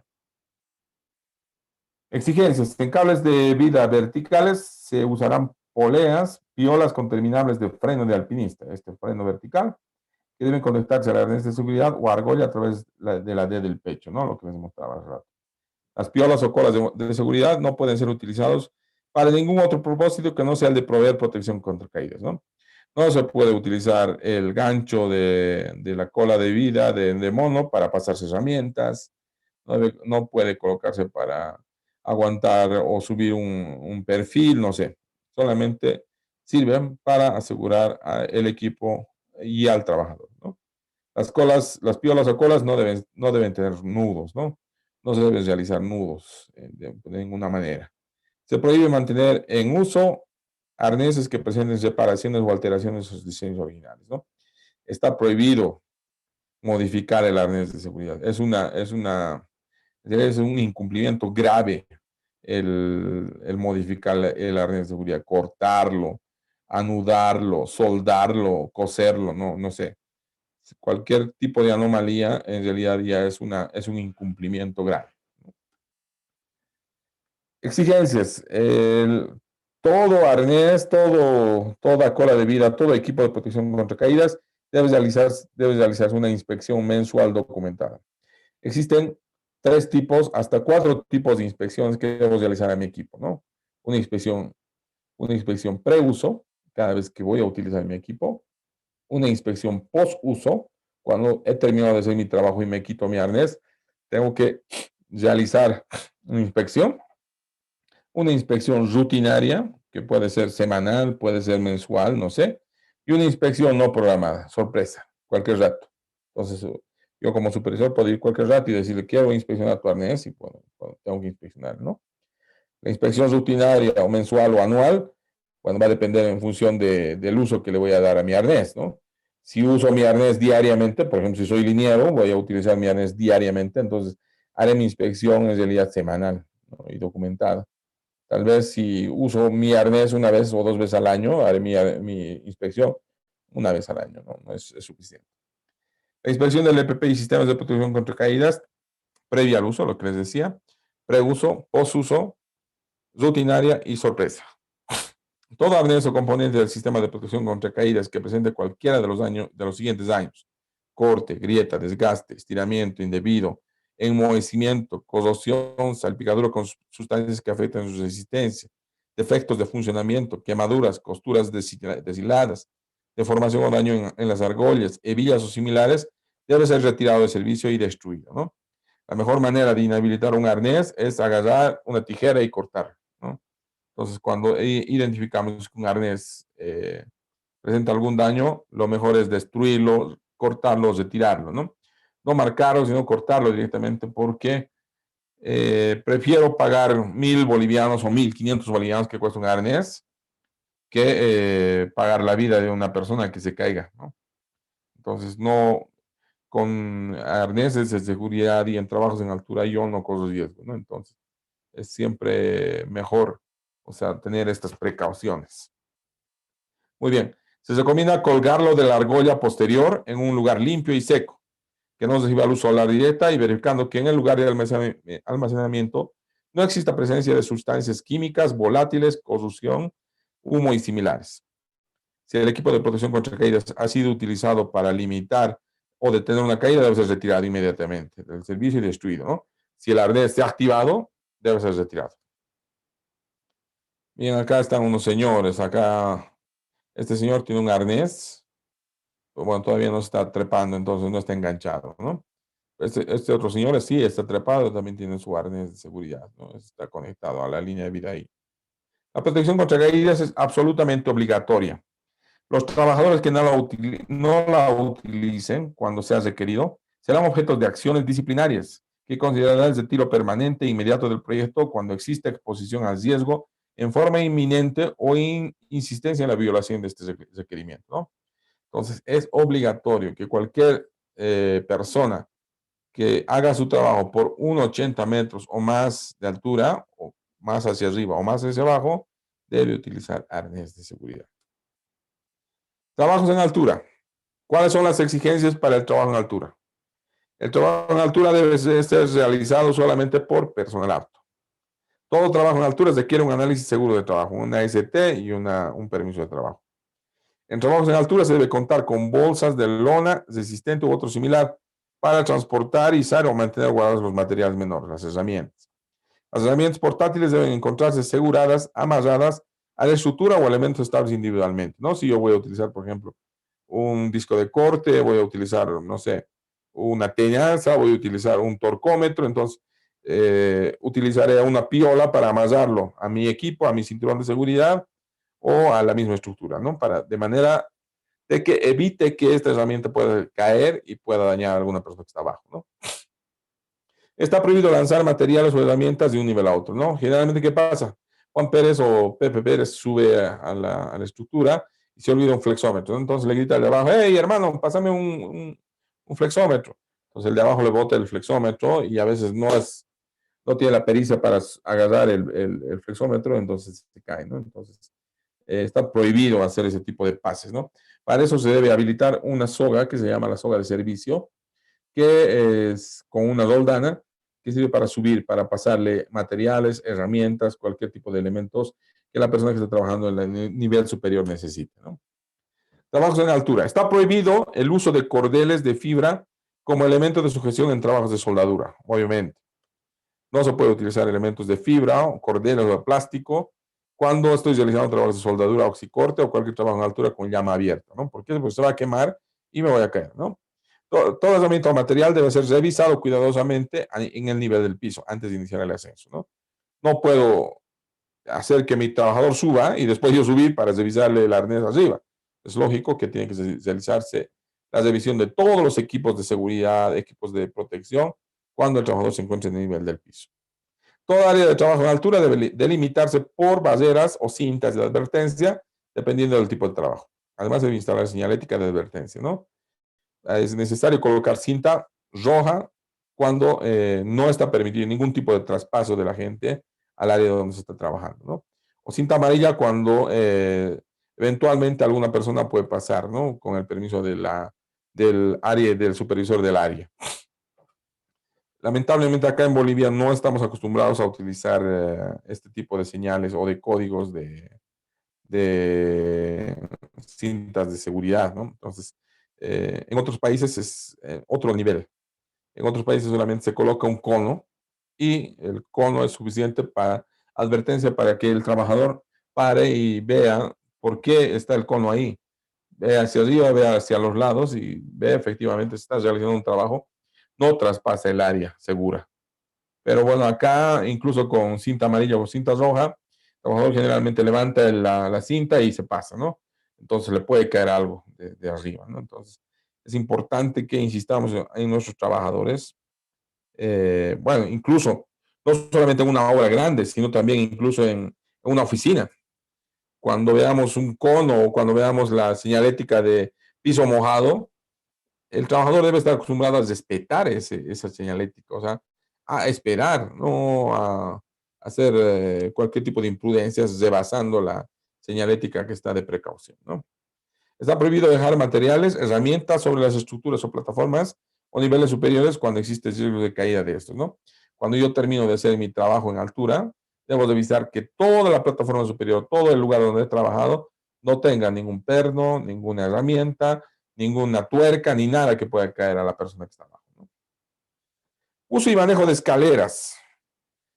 El tema de las escaleras es toda una ciencia también y me encanta explicar el uso de escaleras, ¿no? O sea, eh, hace mucho tiempo cuando comencé en el rubro de la capacitación y en el rubro de la seguridad industrial, me contrataron para hacer un curso de uso de escaleras, ¿no? Entonces siempre cuento esta anécdota, ya algunos tal vez me han escuchado la anécdota, pero me gusta contar esta anécdota porque llegué a la casa de mis padres muy alegre y les dije, voy a dar un curso y mi padre me dijo, ¿sobre qué? Sobre el uso de escaleras. Y te van a pagar por eso, pero claro que sí me van a pagar. Y bueno, hasta ahora he tenido la facilidad o la oportunidad de dictar cursos de uso de escaleras en varias empresas y en varias instituciones y universidades. Y bueno, es toda una ciencia utilizar escaleras. En algún momento tal vez podamos hacer un curso específico de escaleras, porque aunque ustedes no lo crean, la mayor parte de los accidentes en altura ocurren al subirse a una escalera y especialmente subirse a una escalera de que tenga unos 50 o unos 80 metros de altura, ¿no? Entonces, la mayor parte, quizás el 70 o el 75% de los accidentes en altura suceden cuando el trabajador está montado en una escalera. Existen varios tipos de escaleras. Las escaleras de madera, como esta, las escaleras de aluminio y las escaleras de fibra, ¿no? Ahora sí, ¿cuáles son los usos? La escalera de madera se puede utilizar para trabajos de pintura, para trabajos de albañilería, para trabajos en almacenes, en fin, trabajos que no generen un deterioro de la escalera, ¿no? Las escaleras de aluminio generalmente se utilizan para trabajos de soldadura, para trabajos de montaje. Y las escaleras de fibra se utilizan para trabajos eléctricos o que sean próximos a líneas eléctricas, ¿no? Porque son autoaislantes, ¿no? Entonces, esos son los tres tipos de escaleras que tenemos. Escaleras, miren, tenemos la escalera de tijera, que es esta, ¿no? O escalera tipo A, que es una escalera que tiene, por ejemplo, en este caso, tiene el ascenso por una sola cara y la otra cara solamente es el respaldo, ¿no? Hay escaleras de tijera que tienen el ascenso por ambas caras y al medio tienen un seguro que tiene que estar totalmente extendido para asegurar este seguro, ¿no? También tenemos escaleras simples, ¿no? Y telescópicas, ¿no? En realidad, escaleras simples solamente que tienen un módulo y las escaleras telescópicas que pueden tener 2 o 3 módulos que se pueden estirar con esta soga y esta soldana y se pueden hacer crecer, ¿no? Escaleras, exigencias. Solo pueden usarse escaleras portátiles de fábrica, ¿no? Hay una norma, la NTS 004, que exige o que regula el uso de escaleras. O sea, antes se podía utilizar una escalera de 2 callapos y 4 listones clavados como sea en los callapos, ¿no? Ahora, si yo utilizo una escalera de esas, es un riesgo terriblemente alto y que me puede producir y me puede provocar algún tipo de problema serio con la legislación laboral, ¿no? Entonces, cuando el Estado boliviano ha lanzado, mediante el Ministerio de Trabajo, ha lanzado la NTS 004, me indica qué tipo de escaleras debo utilizar, ¿no? Entonces, está regulado. Yo no puedo utilizar cualquier tipo de escaleras. Entonces, solo puede usarse escaleras portátiles de fábrica. Toda escalera debe tener un código o número de identificación para efectos de registro, mantención e inspección.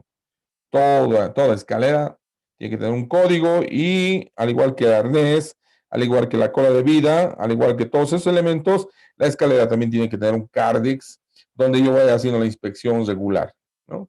Entonces, una inspección preuso, una inspección posuso y una inspección ordinaria o rutinaria, ¿no? Entonces, puede ser mi inspección semanal, mensual, anual, no sé, dependiendo de la frecuencia del uso de la escalera, pero debo hacer mi inspección, debo verificar que a mi escalera no le falten peldaños, no haya ningún quiebre de material, no haya ninguna fisura, no haya ninguna rajadura, ¿no? Las escaleras de madera no pueden pintarse. Si voy a utilizar escaleras de madera como les he mostrado acá, no puedo pintarlas. ¿Por qué no puedo pintarlas? Porque se ve más presentable así de maderita, ¿no? Sino que si las pinto, no voy a poder evidenciar, no voy a poder verificar que la escalera tenga algún tipo de daño, la madera tenga algún tipo de daño. Entonces, no puedo pintar la escalera de madera. No deben de utilizarse escaleras metálicas para trabajos eléctricos, lógico. No deben utilizarse escaleras o peldaños añadidas artesanalmente. No puedo extender mi escalera. Si yo tengo una escalera de 2 metros y necesito subir a 3 metros, 3,50, no puedo aumentarle 2 callapos y amasar la escalera a una artesanal, ¿no? Entonces, eso no puede. Las escaleras deben contar con zapatas antideslizantes que deben mantener siempre en buenas condiciones. Estas son las zapatas, son unos zapatitos, unos piecitos que se mueven y se pueden ajustar al terreno, que en algunos casos son antideslizantes, en otros casos tienen incluso un ojal o un huequito para ponerles un anclaje, ¿no? Entonces, es necesario que las escaleras cuenten con estas zapatitas. Las escaleras, inspecciones. La inspección mensual debe ser documentada por una persona competente. El supervisor de seguridad, el prevencionista debe realizar la inspección de la escalera. Como les he dicho, documentada. Si sucede un accidente en escalera, va a venir la inspección de la investigación del accidente y nos van a preguntar qué tipo de escalera utilizaba el señor. Escalera artesanal, estás en lío, supervisor. ¿Qué tipo de escalera utilizaba el señor? Utilizaba una escalera de fibra. Muy bien. ¿Cuál ha sido? Muéstreme, por favor, el checklist de la última inspección de esta escalera. Entonces, yo tengo que tener mi documentación, tengo que tener la inspección mensual documentada y decirle, bueno, sí, se ha revisado en el mes de septiembre de este año. La inspección de octubre todavía falta porque todavía recién estamos a 7 u 8, pero le tengo la inspección de septiembre. A ver, verificaremos. Bueno, sí. ¿Se ha hecho una inspección preuso? Sí, está en el permiso de trabajo. En el permiso de trabajo aparece. Entonces, tiene que estar documentado todo esto, ¿no? Generalmente se utiliza un código de colores, ¿no? Para determinar que se ha inspeccionado la escalera. Generalmente se utilizan 4 colores. Color azul, verde, blanco y amarillo, ¿no? Entonces, esos 4 colores van rotando todo el año con cintas de, no sé, una cinta o un plástico, una cinta de tela, no sé, se va colocando a la herramienta cuando ya está revisada, ¿no? Entonces, eso nos indica que ese mes sí ha sido revisada, ¿no? Se debe hacer una inspección por el usuario, esta es la inspección preuso. Las escaleras defectuosas deben ser retiradas de servicio inmediatamente. Se debe verificar que no tengan abolladuras, grietas, curvaturas, remaches faltantes, trabas desconectadas, con corrosión, etc. Entonces se debe hacer una inspección de las escaleras. Bueno, ahora vamos a ver prácticas de trabajo seguro. ¿Cómo se debe levantar una escalera? Algunos dicen, es fácil levantar una escalera, se levante como sea. No. Entonces, una escalera debe levantarse de la siguiente manera. Miren, se pone una madera que cuñe contra la pared o contra el elemento al cual va a estar apoyada nuestra escalera, simple o telescópica. Se debe colocar un tope, un freno, un elemento que cuñe o un otro trabajador que pueda colocar un pie ahí, ¿no? Entonces empieza a empujar la escalera con la recomendación de la elevación de cargas pesadas, doblando las rodillas, flexionando las rodillas y no agachándome solamente la espalda, ¿no? Y se empieza a empujar la escalera hacia arriba, ¿no? Entonces, paso 2, paso 3 y paso 4, ¿no? Entonces, esa es la práctica segura para levantar una escalera, ¿no? ¿Cuál es la altura y la distancia contra la pared o contra el elemento que sujete la escalera recomendable? Entonces, se recomienda que la escalera tenga esta separación de la base con el elemento que lo va a sostener de 1/4 de la altura, ¿no? Por ejemplo, si yo voy a poner mi escalera a 2 metros, esta distancia será 0,50, ¿no? Entonces, esta es la relación que tiene que haber. 1/4 de la altura es la separación de la escalera contra la pared. Si la pongo muy alejada de la pared o del elemento que va a soportar, ¿qué va a pasar? Con mi peso la escalera va a resbalar y voy a caer. Si la pongo muy cerca de la pared, entonces, ¿qué va a pasar? Que mi peso también va a jalar hacia atrás la escalera y voy a caer, ¿no? Entonces, esas son dos cosas que son prácticas, pero hay que aprenderlas. Para nosotros es muy fácil, o sea, es muy sencillo, pensamos, colocar una escalera. Pero les comento que incluso existen aplicaciones para el celular. Les voy a pasar alguna aplicación que tengo acá para determinar la inclinación correcta de la escalera. Entonces, existen eh, aplicaciones para los smarts, para los teléfonos, que te dicen cuál tiene que ser la inclinación, qué tipo de escalera tienes que utilizar para determinado trabajo. ¿Cómo puede ser que el checklist? En realidad, estas aplicaciones están ahí, ¿no? Les voy a mostrar un video tal vez más tarde para que puedan ustedes ver esta aplicación. Uy, estamos casi, vamos a terminar. Escaleras, prácticas seguras. No deberían subirse o bajar 2 personas simultáneamente en una escalera. Tampoco trabajar encima, ¿no? La escalera está diseñada para una sola persona.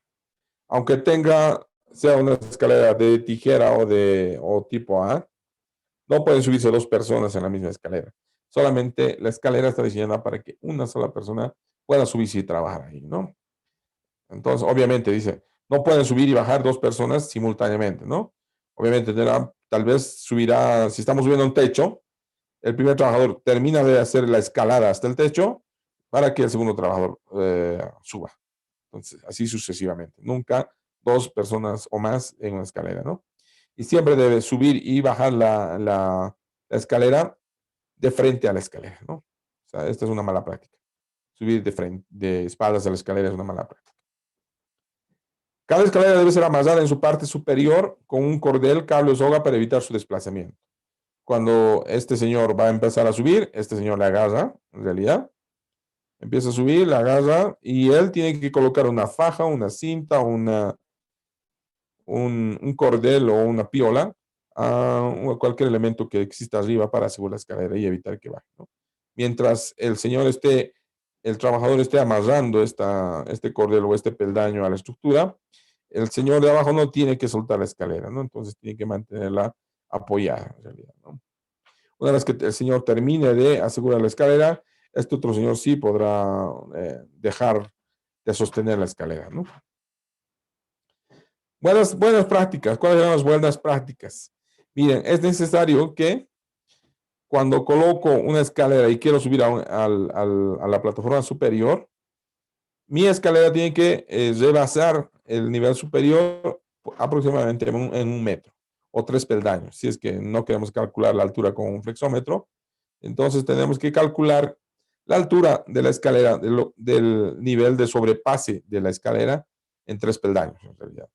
¿Para qué? Obviamente para que nos facilite subir y bajar del elemento superior, ¿no? Entonces, es recomendable, es exigible que la NTS 004 dice eso, que cualquier persona o trabajador que coloque en una escalera debe dejar 1 metro por encima del nivel superior la escalera, para que pueda subir y bajar. Está prohibido dejar al filo la escalera, ¿no? Para evitar que el trabajador tenga que agacharse, tenga que arrodillarse y tenga que buscar al tanteo la escalera, ¿no? Entonces, esa es la recomendación. Buenas prácticas. Se deberá subir con las herramientas en un cinturón portaherramientas. Es necesario que el trabajador que suba a realizar un trabajo en altura tenga un cinturón portaherramientas. Así tendrá las 2 manos libres y los 2 pies libres, porque siempre tendrá que tener el trabajador 3 puntos de apoyo al subir y al bajar en una escalera, ¿no? En la zona en torno a la escalera debe estar libre de materiales o desechos, ¿no? En realidad, otra buena práctica que recomiendo es que en un balde o en una bolsa de yute o en, no sé, en cualquier elemento o una bolsa de herramientas, mediante una soga de servicio se pueda subir y bajar las herramientas que necesita o materiales que necesita el trabajador que está realizando el trabajo sobre la escalera, ¿no? ¿Cómo deben almacenarse las escaleras? Miren, las escaleras no deben guardarse en el piso, botadas por el piso, sino tienen que ser almacenadas mediante soportes en la pared, de manera que las escaleras sean almacenadas en forma horizontal. Está prohibido almacenarlas en forma vertical, porque cualquier movimiento puede hacer que la escalera caiga, ¿no? Entonces, a partir de 50 centímetros del nivel del piso, se puede colocar estos soportes, estos ganchos, y colocar la escalera de esta manera, ¿no? O sea, totalmente horizontal. No se deben almacenar materiales o equipos sobre las escaleras, ¿no? Está prohibido utilizar la escalera como andamio o como plataforma o como soporte o como, no sé, como repisa, ¿no? Entonces no se deben almacenar materiales o equipos sobre las escaleras. Deben transportarse en posición horizontal para evitar contacto con líneas eléctricas de comunicación, estructuras o similares, ¿no? Jamás se debe llevar la escalera con la punta hacia arriba, sino siempre con la escalera con la punta hacia abajo o entre 2 personas de manera horizontal. Debe tenerse cuidado al transportarlas para no crear una saliente peligrosa para otras personas en el trabajo, ¿no? Entonces, si yo voy a llevar una escalera y voy a dar, por ejemplo, voy a llegar a una esquina, voy a fijarme bien antes de pasar con la escalera, por ahí hay alguna persona o algún vehículo que está viniendo y me puede chocar. Bien, esa es la parte de escaleras. Voy a pasar ahora a la segunda parte, que es de andamios.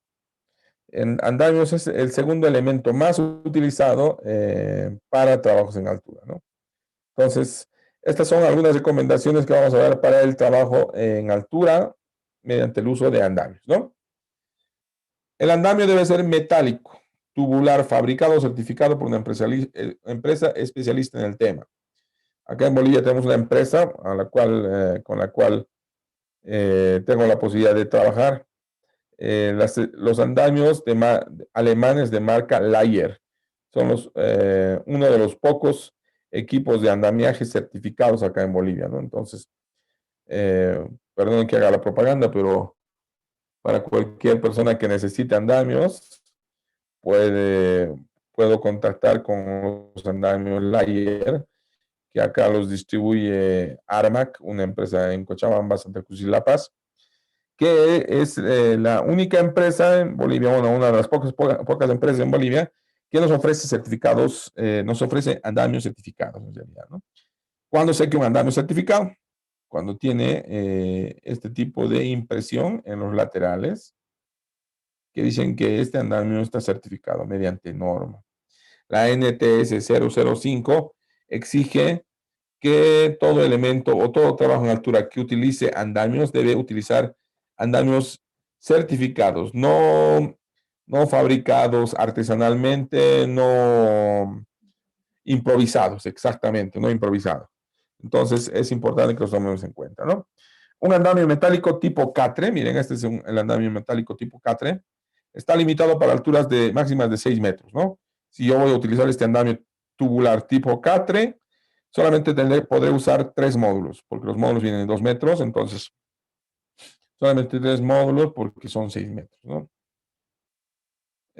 Si voy a excederme de los 6 metros, tendré que exigir memoria de cálculo para el andamio, ¿no? Entonces, el proveedor de los andamios, Layer en este caso que les comento, realiza el cálculo, nos entrega los andamios con la memoria de cálculo que la norma NTS 005 exige.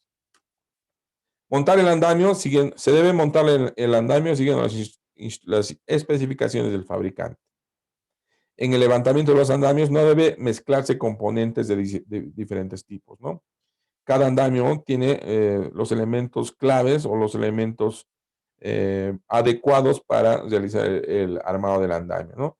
No pueden utilizarse otros elementos improvisados, otros elementos prestados de otros andamios, ¿no? Se debe utilizar un tipo de andamio y todos sus elementos, ¿no? Los niveles de las plataformas serán coherentes con los trabajos a realizar, ¿no? No puedo armar un andamio de 8 metros para un trabajo que voy a realizar a los 10 metros, ¿no? Y poner una escalera encima de la última plataforma, no puedo. Si necesito 10 metros de altura para el trabajo, tendré que armar mi andamio tal vez con 12 metros incluso. Los trabajos deben ser informados sobre los accesos provistos para el andamio, la prohibición de anular o quitar cualquier elemento del andamio, ¿no?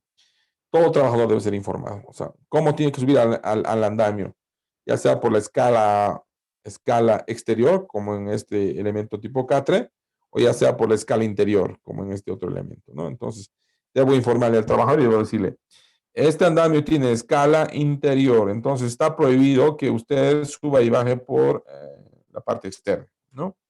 O en su caso decirle, este andamio tiene escala exterior, entonces usted tiene que subir y bajar por la escala exterior haciendo uso de su arnés de seguridad, ¿no? Entonces, debo informarle. Además, debo informarle al trabajador y decirle, está prohibido que usted quite el arguero, la cruceta o la plataforma o cualquier elemento de acá, o la chaveta o lo que sea, o las patas o cualquier elemento. Está prohibido, señor, que usted retire cualquier elemento del andamio. Eso tengo que decirle, que está prohibido. Todo andamio que exceda los 3 metros debe ser levantado de acuerdo con las especificaciones del fabricante y afianzado a una estructura colindante, permanentemente o en su defecto asegurado con vientos puntuales o similares. Miren, en este andamio, que está superando los 6 metros, entonces generalmente, ¿qué se exige? Que el andamio esté anclado a la estructura. Miren, mediante estos tiravientos, ¿no? Si se dan cuenta, si se fijan, el andamio está anclado a la estructura que está construyéndose, en realidad. Entonces, es necesario, es obligatorio que existan estos cables de anclaje. El trabajo en andamio obliga al uso de arnés de seguridad. No por estar sobre un andamio me voy a quitar el arnés. Siempre tengo que utilizar el arnés cuando estoy sobre el andamio. La piola o cola de seguridad debe estar conectada a un cable de vida de acero a la estructura, pero no al andamio. Excepcionalmente, los andamios tipo Layer tienen un disco de anclaje. Cada elemento tiene un disco de anclaje con anclaje certificado. O sea, estos discos están certificados y el trabajador se puede anclar al arnés porque es autoportante el arnés. Digo, el andamio. Andamio. La carga que puede soportar un andamio estará determinada por las especificaciones del fabricante. No se puede cargar más de lo especificado por el fabricante. Por eso los andamios certificados tienen una ficha técnica en la cual me dicen cuántos andamios puedo apilar, cuánta carga puedo poner sobre una plataforma. Entonces, toda esta información, si es un andamio certificado, tiene que estar presente. Como referencia se puede indicar lo siguiente. Un tablón de madera de 2.5 metros tiene una resistencia aproximadamente de 70 kilogramos por metro, o sea, una bolsa de cemento por metro, ¿no? Lo que significa que si la carga sobre el tablón está distribuida uniformemente, podrá soportar 175 kilogramos, que son casi 3 bolsas de cemento, ¿no? Son 50 kilos, pero 3 bolsas de cemento y un margencito de seguridad. Esto significa que si se prepara una plataforma de trabajo con 4 tablones, estos podrían soportar 700 kilogramos. O sea, poner un tablón y otro tablón y otro tablón y otro tablón. Entonces, eso quiere decir que podríamos poner 4 tablones para 700 kilogramos. Los tablones deben estar bien asegurados entre sí y el peso distribuido uniformemente sobre la plataforma. Más el factor de seguridad de un 20%, podríamos apilar 560 kilogramos sobre una plataforma que tenga 4 tablones de 2.5 centímetros. Entonces, eso nos implica una carga excedente, además un volumen muy amplio de una plataforma. Entonces, mejor utilizar una plataforma metálica, ¿no? Y de los andamios que ya les he dicho, que son de Layer. Perdón que haga la propaganda. Bueno, la base de soporte de cualquier andamio debe ser de buena calidad, rígida, estable y pareja. Todos los andamios serán nivelados y aplomados, ¿no? Miren, o sea, está prohibido colocar el andamio una pata en la grada y otra pata en un nivel inferior. Eso no se puede hacer. Hace poco, en el mes de marzo, debe ser, acá en Potosí, se estaba realizando el pintado de la fachada de la Casa Real de Moneda, acá en Potosí. Y se colocó un andamio de aproximadamente 12 metros de altura. Entonces, este andamio no tenía ningún tipo de anclaje, ningún tipo de viento, ningún tipo de puntal. Además, era un andamio que era solamente tubular y no era certificado. Se armó solamente un módulo como una estructura muy esbelta y un viento de acá en Potosí, que los vientos son fuertes, hizo que el andamio perdiera el equilibrio y se cayera. Con suerte no hubo ningún accidente personal, pero sí toda la estructura cayó a lo largo de la calle y a la casa del frente en realidad, ¿no? Entonces es un riesgo terrible armar andamios y más todavía con la vigencia de la norma NTS 005, ¿no? Entonces, no se puede utilizar cajones, piedras, tabloncitos, en fin, para acuñar y para nivelar el andamio, ¿no? Se debe utilizar estas patas que son niveladoras, ¿no? Se llaman patas niveladoras. Y además, si ustedes ven acá, ese trabajador está utilizando un nivel de mano para verificar la verticalidad de la estructura, ¿no? No por ser una estructura auxiliar, puede ser una estructura, cualquier tipo de estructura, tiene que ser una estructura bien armada. Como les digo, el tema legal es importante que lo consideremos también acá como prevencionista y como supervisor. En caso de un accidente de trabajo, generalmente la inspección de trabajo solicita y dice quién ha sido el supervisor responsable del armado del andamio. Entonces ahí sí tiene que salir el prevencionista o el técnico de seguridad o el supervisor de seguridad, ¿no? Y decir, he sido yo el que ha supervisado el armado del andamio. Entonces, ya hay consecuencias legales. Como les decía, he escuchado de procesos administrativos, penales y no sé qué, por el tema de negligencia en el armado de andamios, ¿no? Entonces, es importante manejar estos conceptos. Andamios.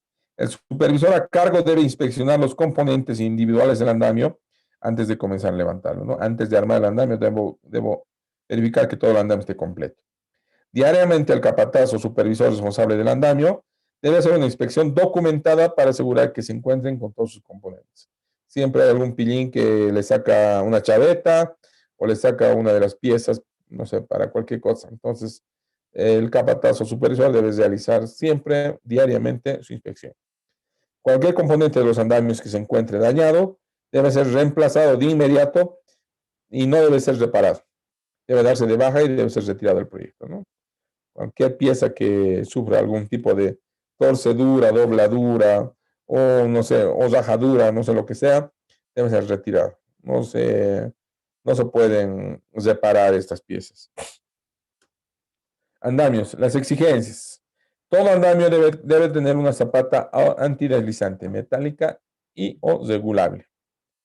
Debe contarse con zapatas de madera, con almohadillas de madera. Esta es una almohadilla de madera o zapatita de madera, ¿no? Pero debe estar clavado. La pata debe estar clavada. Se puede usar una rueda con elementos de fijación y vástagos de por lo menos 20 centímetros de alto, ¿no? Existen algunos andamios móviles. Si el andamio está armado 2 o 3 módulos, se puede volver un andamio móvil, ¿no? Con estas rueditas, siempre y cuando la superficie sea regular y se pueda arrastrar o empujar el andamio, ¿no? Andamios, exigencias. Para algunos tipos de andamios se requieren 2 tirantes o trabas que van unidas por el centro con un pasador o chaveta. Está prohibido el uso de clavos o alambre para reemplazar las chavetas, ¿no? La chaveta, ustedes saben que tiene una configuración especial, entonces no puede ser reemplazada por un alambre o por un clavo doblado, ¿no? La plataforma debe ser de fábrica, antideslizante con el palme, unión segura a la estructura del andamio con estos ganchos, ¿no? Y además una lengüeta que me asegura de que el andamio no se vuelque, no se destrabe hacia arriba, ¿no? Para plataformas de trabajo de madera, los tablones eran de madera de álamo, mejor libres de nudos, rajaduras u otro defecto que disminuye su resistencia, ¿no? Si voy a utilizar madera como tabla, como plataforma, debe ser por lo menos de 2 pulgadas, ¿no? Exigencias. Cuando se utilizan tablones de madera, el largo máximo permitido será de 3 metros y el ancho mínimo 25 centímetros. 10 pulgadas y 5 centímetros o 2 pulgadas de espesor, ¿no?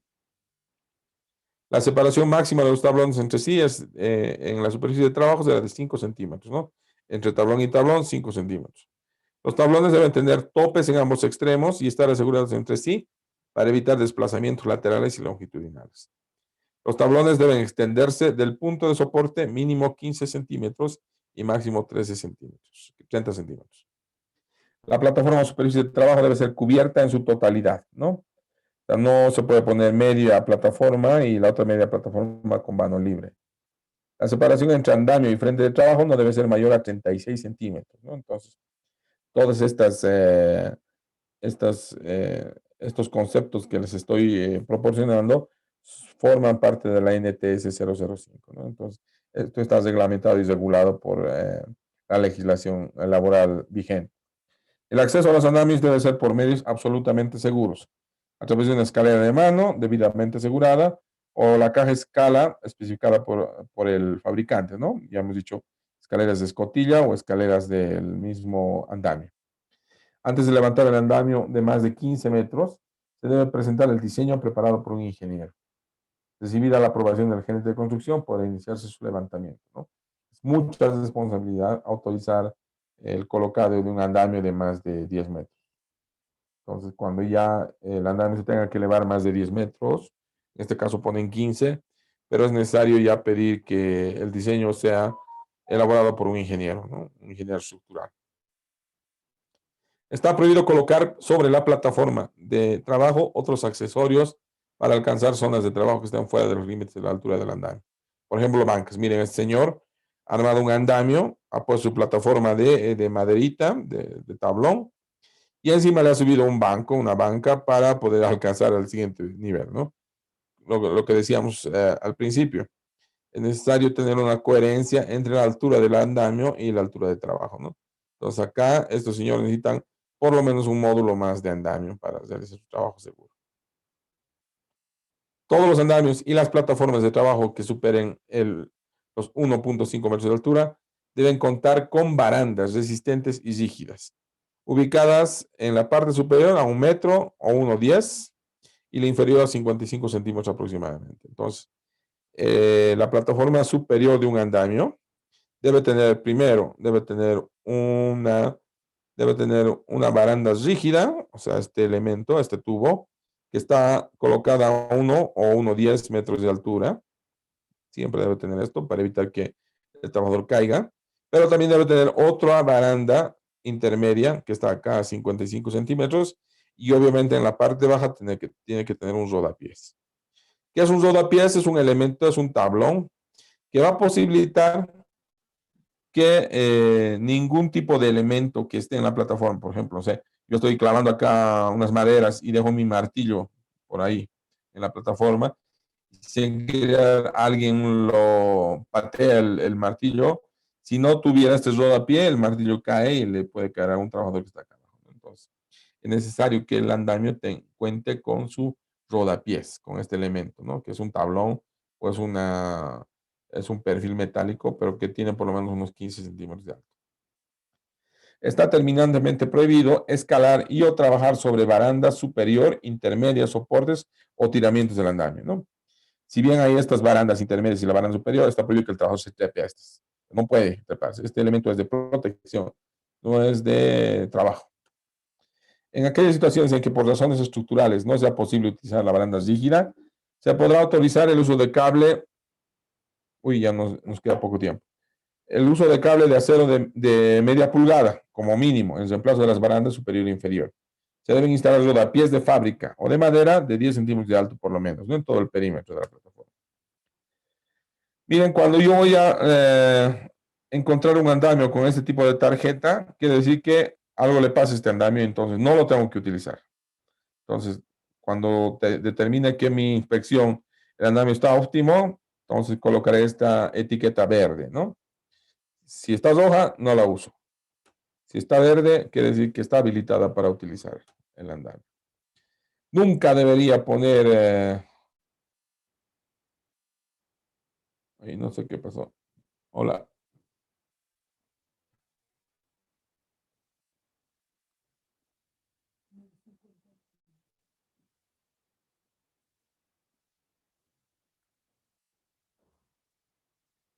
Perdón, he tenido una... Ya casi estamos terminando. Nunca debe sobrecargarse las plataformas. Aquí estamos. Nunca debe sobrecargarse la plataforma de trabajo con más peso del señalado, ¿no? Sobre todo si se encuentran en plantas altas. ¿Qué hora tenemos? 51. Bien, tenemos 9 minutitos para terminar. Entonces, si yo voy a tener mi plataforma aquí arriba, no puedo colocar todos estos elementos, ¿no? Entonces, no puede. Mi plataforma es plataforma de trabajo. Si bien voy a colocar algo de material para que este trabajador, por ejemplo, realice su trabajo, pero deberé evitar el tipo de flexiones, que se presenten estas flexiones, porque si no el andamio se va a caer, la plataforma se va a caer. Bien. Otro tipo de andamiaje, otro tipo de elemento que debo utilizar son estas pasarelas, ¿no? Cuando hay zanjas. Como hemos dicho, la excavación de zanjas también es considerada como trabajo de altura. Entonces, si voy a realizar un trabajo de altura, un trabajo de excavación de zanjas, debo colocar este tipo de pasarelas, ¿no? Para que la gente pueda pasar por encima. Debo utilizar cualquier otro tipo de elemento, ¿no? Menos tablones, menos estructuras improvisadas, ¿no? Siempre que voy a trabajar en altura, cerca de líneas eléctricas, debo verificar que se haga el corte físico de la energía eléctrica, ¿no? Y si no puedo hacer el corte físico de la energía eléctrica, por lo menos evitar acercarme a menos de 5 metros de la línea de alta tensión, ¿no? Bien, acá estamos viendo, este es un supervisor todavía, miren, no tiene ni arnés, no está subido en una escalera, está subido solamente sobre los puntales que están sosteniendo el encofrado. Está arriba bien chocho, ¿no? Y dice, qué osado es este hombre. Mejor dicho, qué tontos son estos hombres, ¿no? Porque en realidad este señor se va a caer, y si se cae, va a caer sobre estos fierros, y lamentablemente, o va a sufrir una fractura de alguno de sus miembros o un empalamiento, ¿no? Que eso es lo más feo que se puede ver cuando hay un accidente de este tipo. Bien, estimados alumnos, creo que hemos corrido un poco, pero de todas maneras creo que el tema es bastante interesante. O sea, a mí me encanta dar esta parte, porque al final de cuentas es la parte donde vamos a ir a trabajar todos, ¿no? Como les digo, los trabajos de alto riesgo son los para los que nos contratan. No contratan un supervisor de seguridad para que verifique trabajos rutinarios, ¿no? O sea, no. Cuando la empresa empieza a ejecutar trabajos de alto riesgo, trabajos críticos, ahí sí contratan un supervisor de seguridad.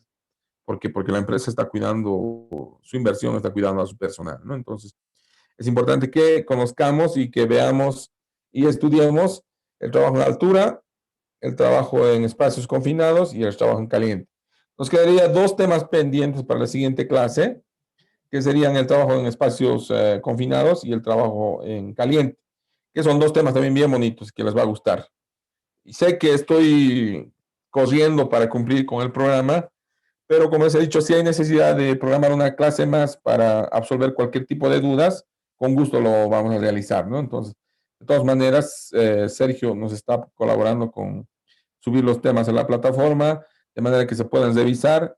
También se está subiendo la grabación de las charlas, entonces tenemos todos los elementos para poder estudiar.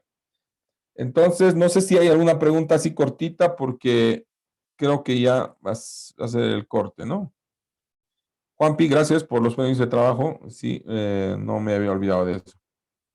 Somos 36 participantes. Bien, si hay alguna cosa, alguna pregunta o alguna sugerencia o algún comentario, rapidito lo podemos hacer. Adelante. Bueno, ¿me Maribel, escucha? buenas noches. Sí, le Buenas escucho. noches, sí. Yo tengo una pregunta. Por Dígame. ejemplo, en el trabajo, cuando hacemos trabajo en altura, usamos los equipos de protección. Ahora, en el caso, como estábamos viendo del tanque, ¿no ve que teníamos el tanque cisterna, creo que subía más de 3,5 metros, si no me equivoco, Sí. digamos, no tiene dónde anclarse a un punto fijo. O hay otros trabajos que igual hay un punto, no hay un punto para poder anclarse específicos, o no hay una línea de vida para que este trabajador pueda anclarse, ¿no?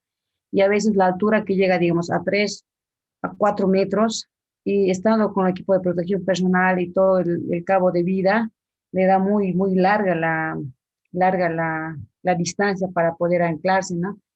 Esa era mi duda, ingeniero. No sé cómo se puede trabajar de esa manera. Exactamente. Muy buena pregunta. El equipo de protección personal completo nos funciona efectivamente cuando estamos sobre los 5,30 metros, ¿no? O sea, 5,30 metros, ¿no? Eso quiere decir 5 metros. Y sí, el equipo que les he mostrado va a funcionar perfectamente, porque hay un factor de caída que hay que considerar, una altura de caída mínimo que hay que considerar, ¿no? Porque si estamos con tremendo arnés, estamos trabajando a 3 metros, voy a caer y decir, va a activar el arnés cuando esté en el suelo, en realidad, ¿no? Entonces, para ese tipo de elementos, para ese tipo de trabajos, existen otro tipo de elementos. Acá tengo uno que les voy a mostrar. Entonces, este tipo de elementos es una faja simplemente que se puede colocar en cualquier lugar, en cualquier espacio. Por ejemplo, no sé, mi brazo, voy a pensar que mi brazo es un tubo, el tubo de la barandilla de la cisterna o lo que sea. Voy a pasar, y miren, es un poco larga mi faja. De todas maneras, tiene un ojal. Entonces, meto por ahí mi punto de anclaje. Ya tengo un punto de anclaje. Y acá tengo un mosquetón. Bien, este es mi punto de anclaje. Y acá tengo un mosquetón, que es este. Un mosquetón de doble seguro. Entonces, ¿qué puedo hacer? Enganchar mi argolla delantera. La engancho y abro mi mosquetón y me engancho al punto de anclaje que yo mismo me he creado. Y entonces ahí tengo un punto de anclaje que va a asegurar. No voy a utilizar el cabo de vida con absorbedor de impacto ni nada, ¿no? Simplemente voy a engancharme directamente mi arnés con este elemento al punto de anclaje, ¿no? Hay soluciones muy lindas, soluciones para todo tipo de trabajos y como decía Maribel, es cuestión de buscar el elemento exacto que vamos a utilizar para un tipo específico de trabajo. Entonces va a depender mucho del sentido común, de la lógica del supervisor para utilizar un elemento como este, ¿no? O sea, es sencillo. Pero en ningún momento el trabajador tendría que hacer ningún tipo de trabajo por encima de un 80 sin que esté usando el arnés de seguridad, ¿no? O sea, como les digo, hay una legislación que nos instruye que todo trabajador que realice trabajo en altura debe utilizar arnés de seguridad. No sé si Maribel está respondida a tu pregunta.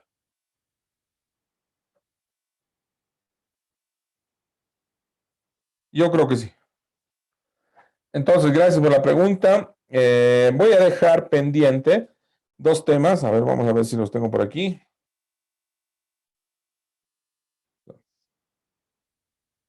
Vamos a dejar pendiente el tema, abrir 10 y 11, que son, vamos a ver. El tema 10, que es trabajo en espacio confinado, que lo tengo acá. Y el tema 11, que son trabajos en caliente. Estos dos temas los tendríamos pendientes para la siguiente clase. La siguiente clase no va a ser no va a ser el día sábado. Como dijimos, el día sábado vamos a hacer una clase libre, va a haber un espacio libre para que ustedes preparen su trabajo, una monografía. Voy a subir a la plataforma, mediante la ayuda de Sergio, el indicativo, el instructivo para realizar el ensayo académico de fin de curso. Entonces, el ensayo académico de fin de curso, ¿en qué va a consistir? Ustedes tienen que escoger un tema de todos los temas que estamos hablando. Me gustaría mucho que sean de trabajos críticos, por ejemplo, trabajo en altura, trabajo en caliente, trabajo en espacio confinado. Y podemos escribir algo relacionado en función a nuestra experiencia y al tema que ustedes escojan, e irlo desarrollando. Entonces les vamos a pasar un modelo, una guía metodológica para elaborar un ensayo académico, y sobre eso tienen que trabajarlo.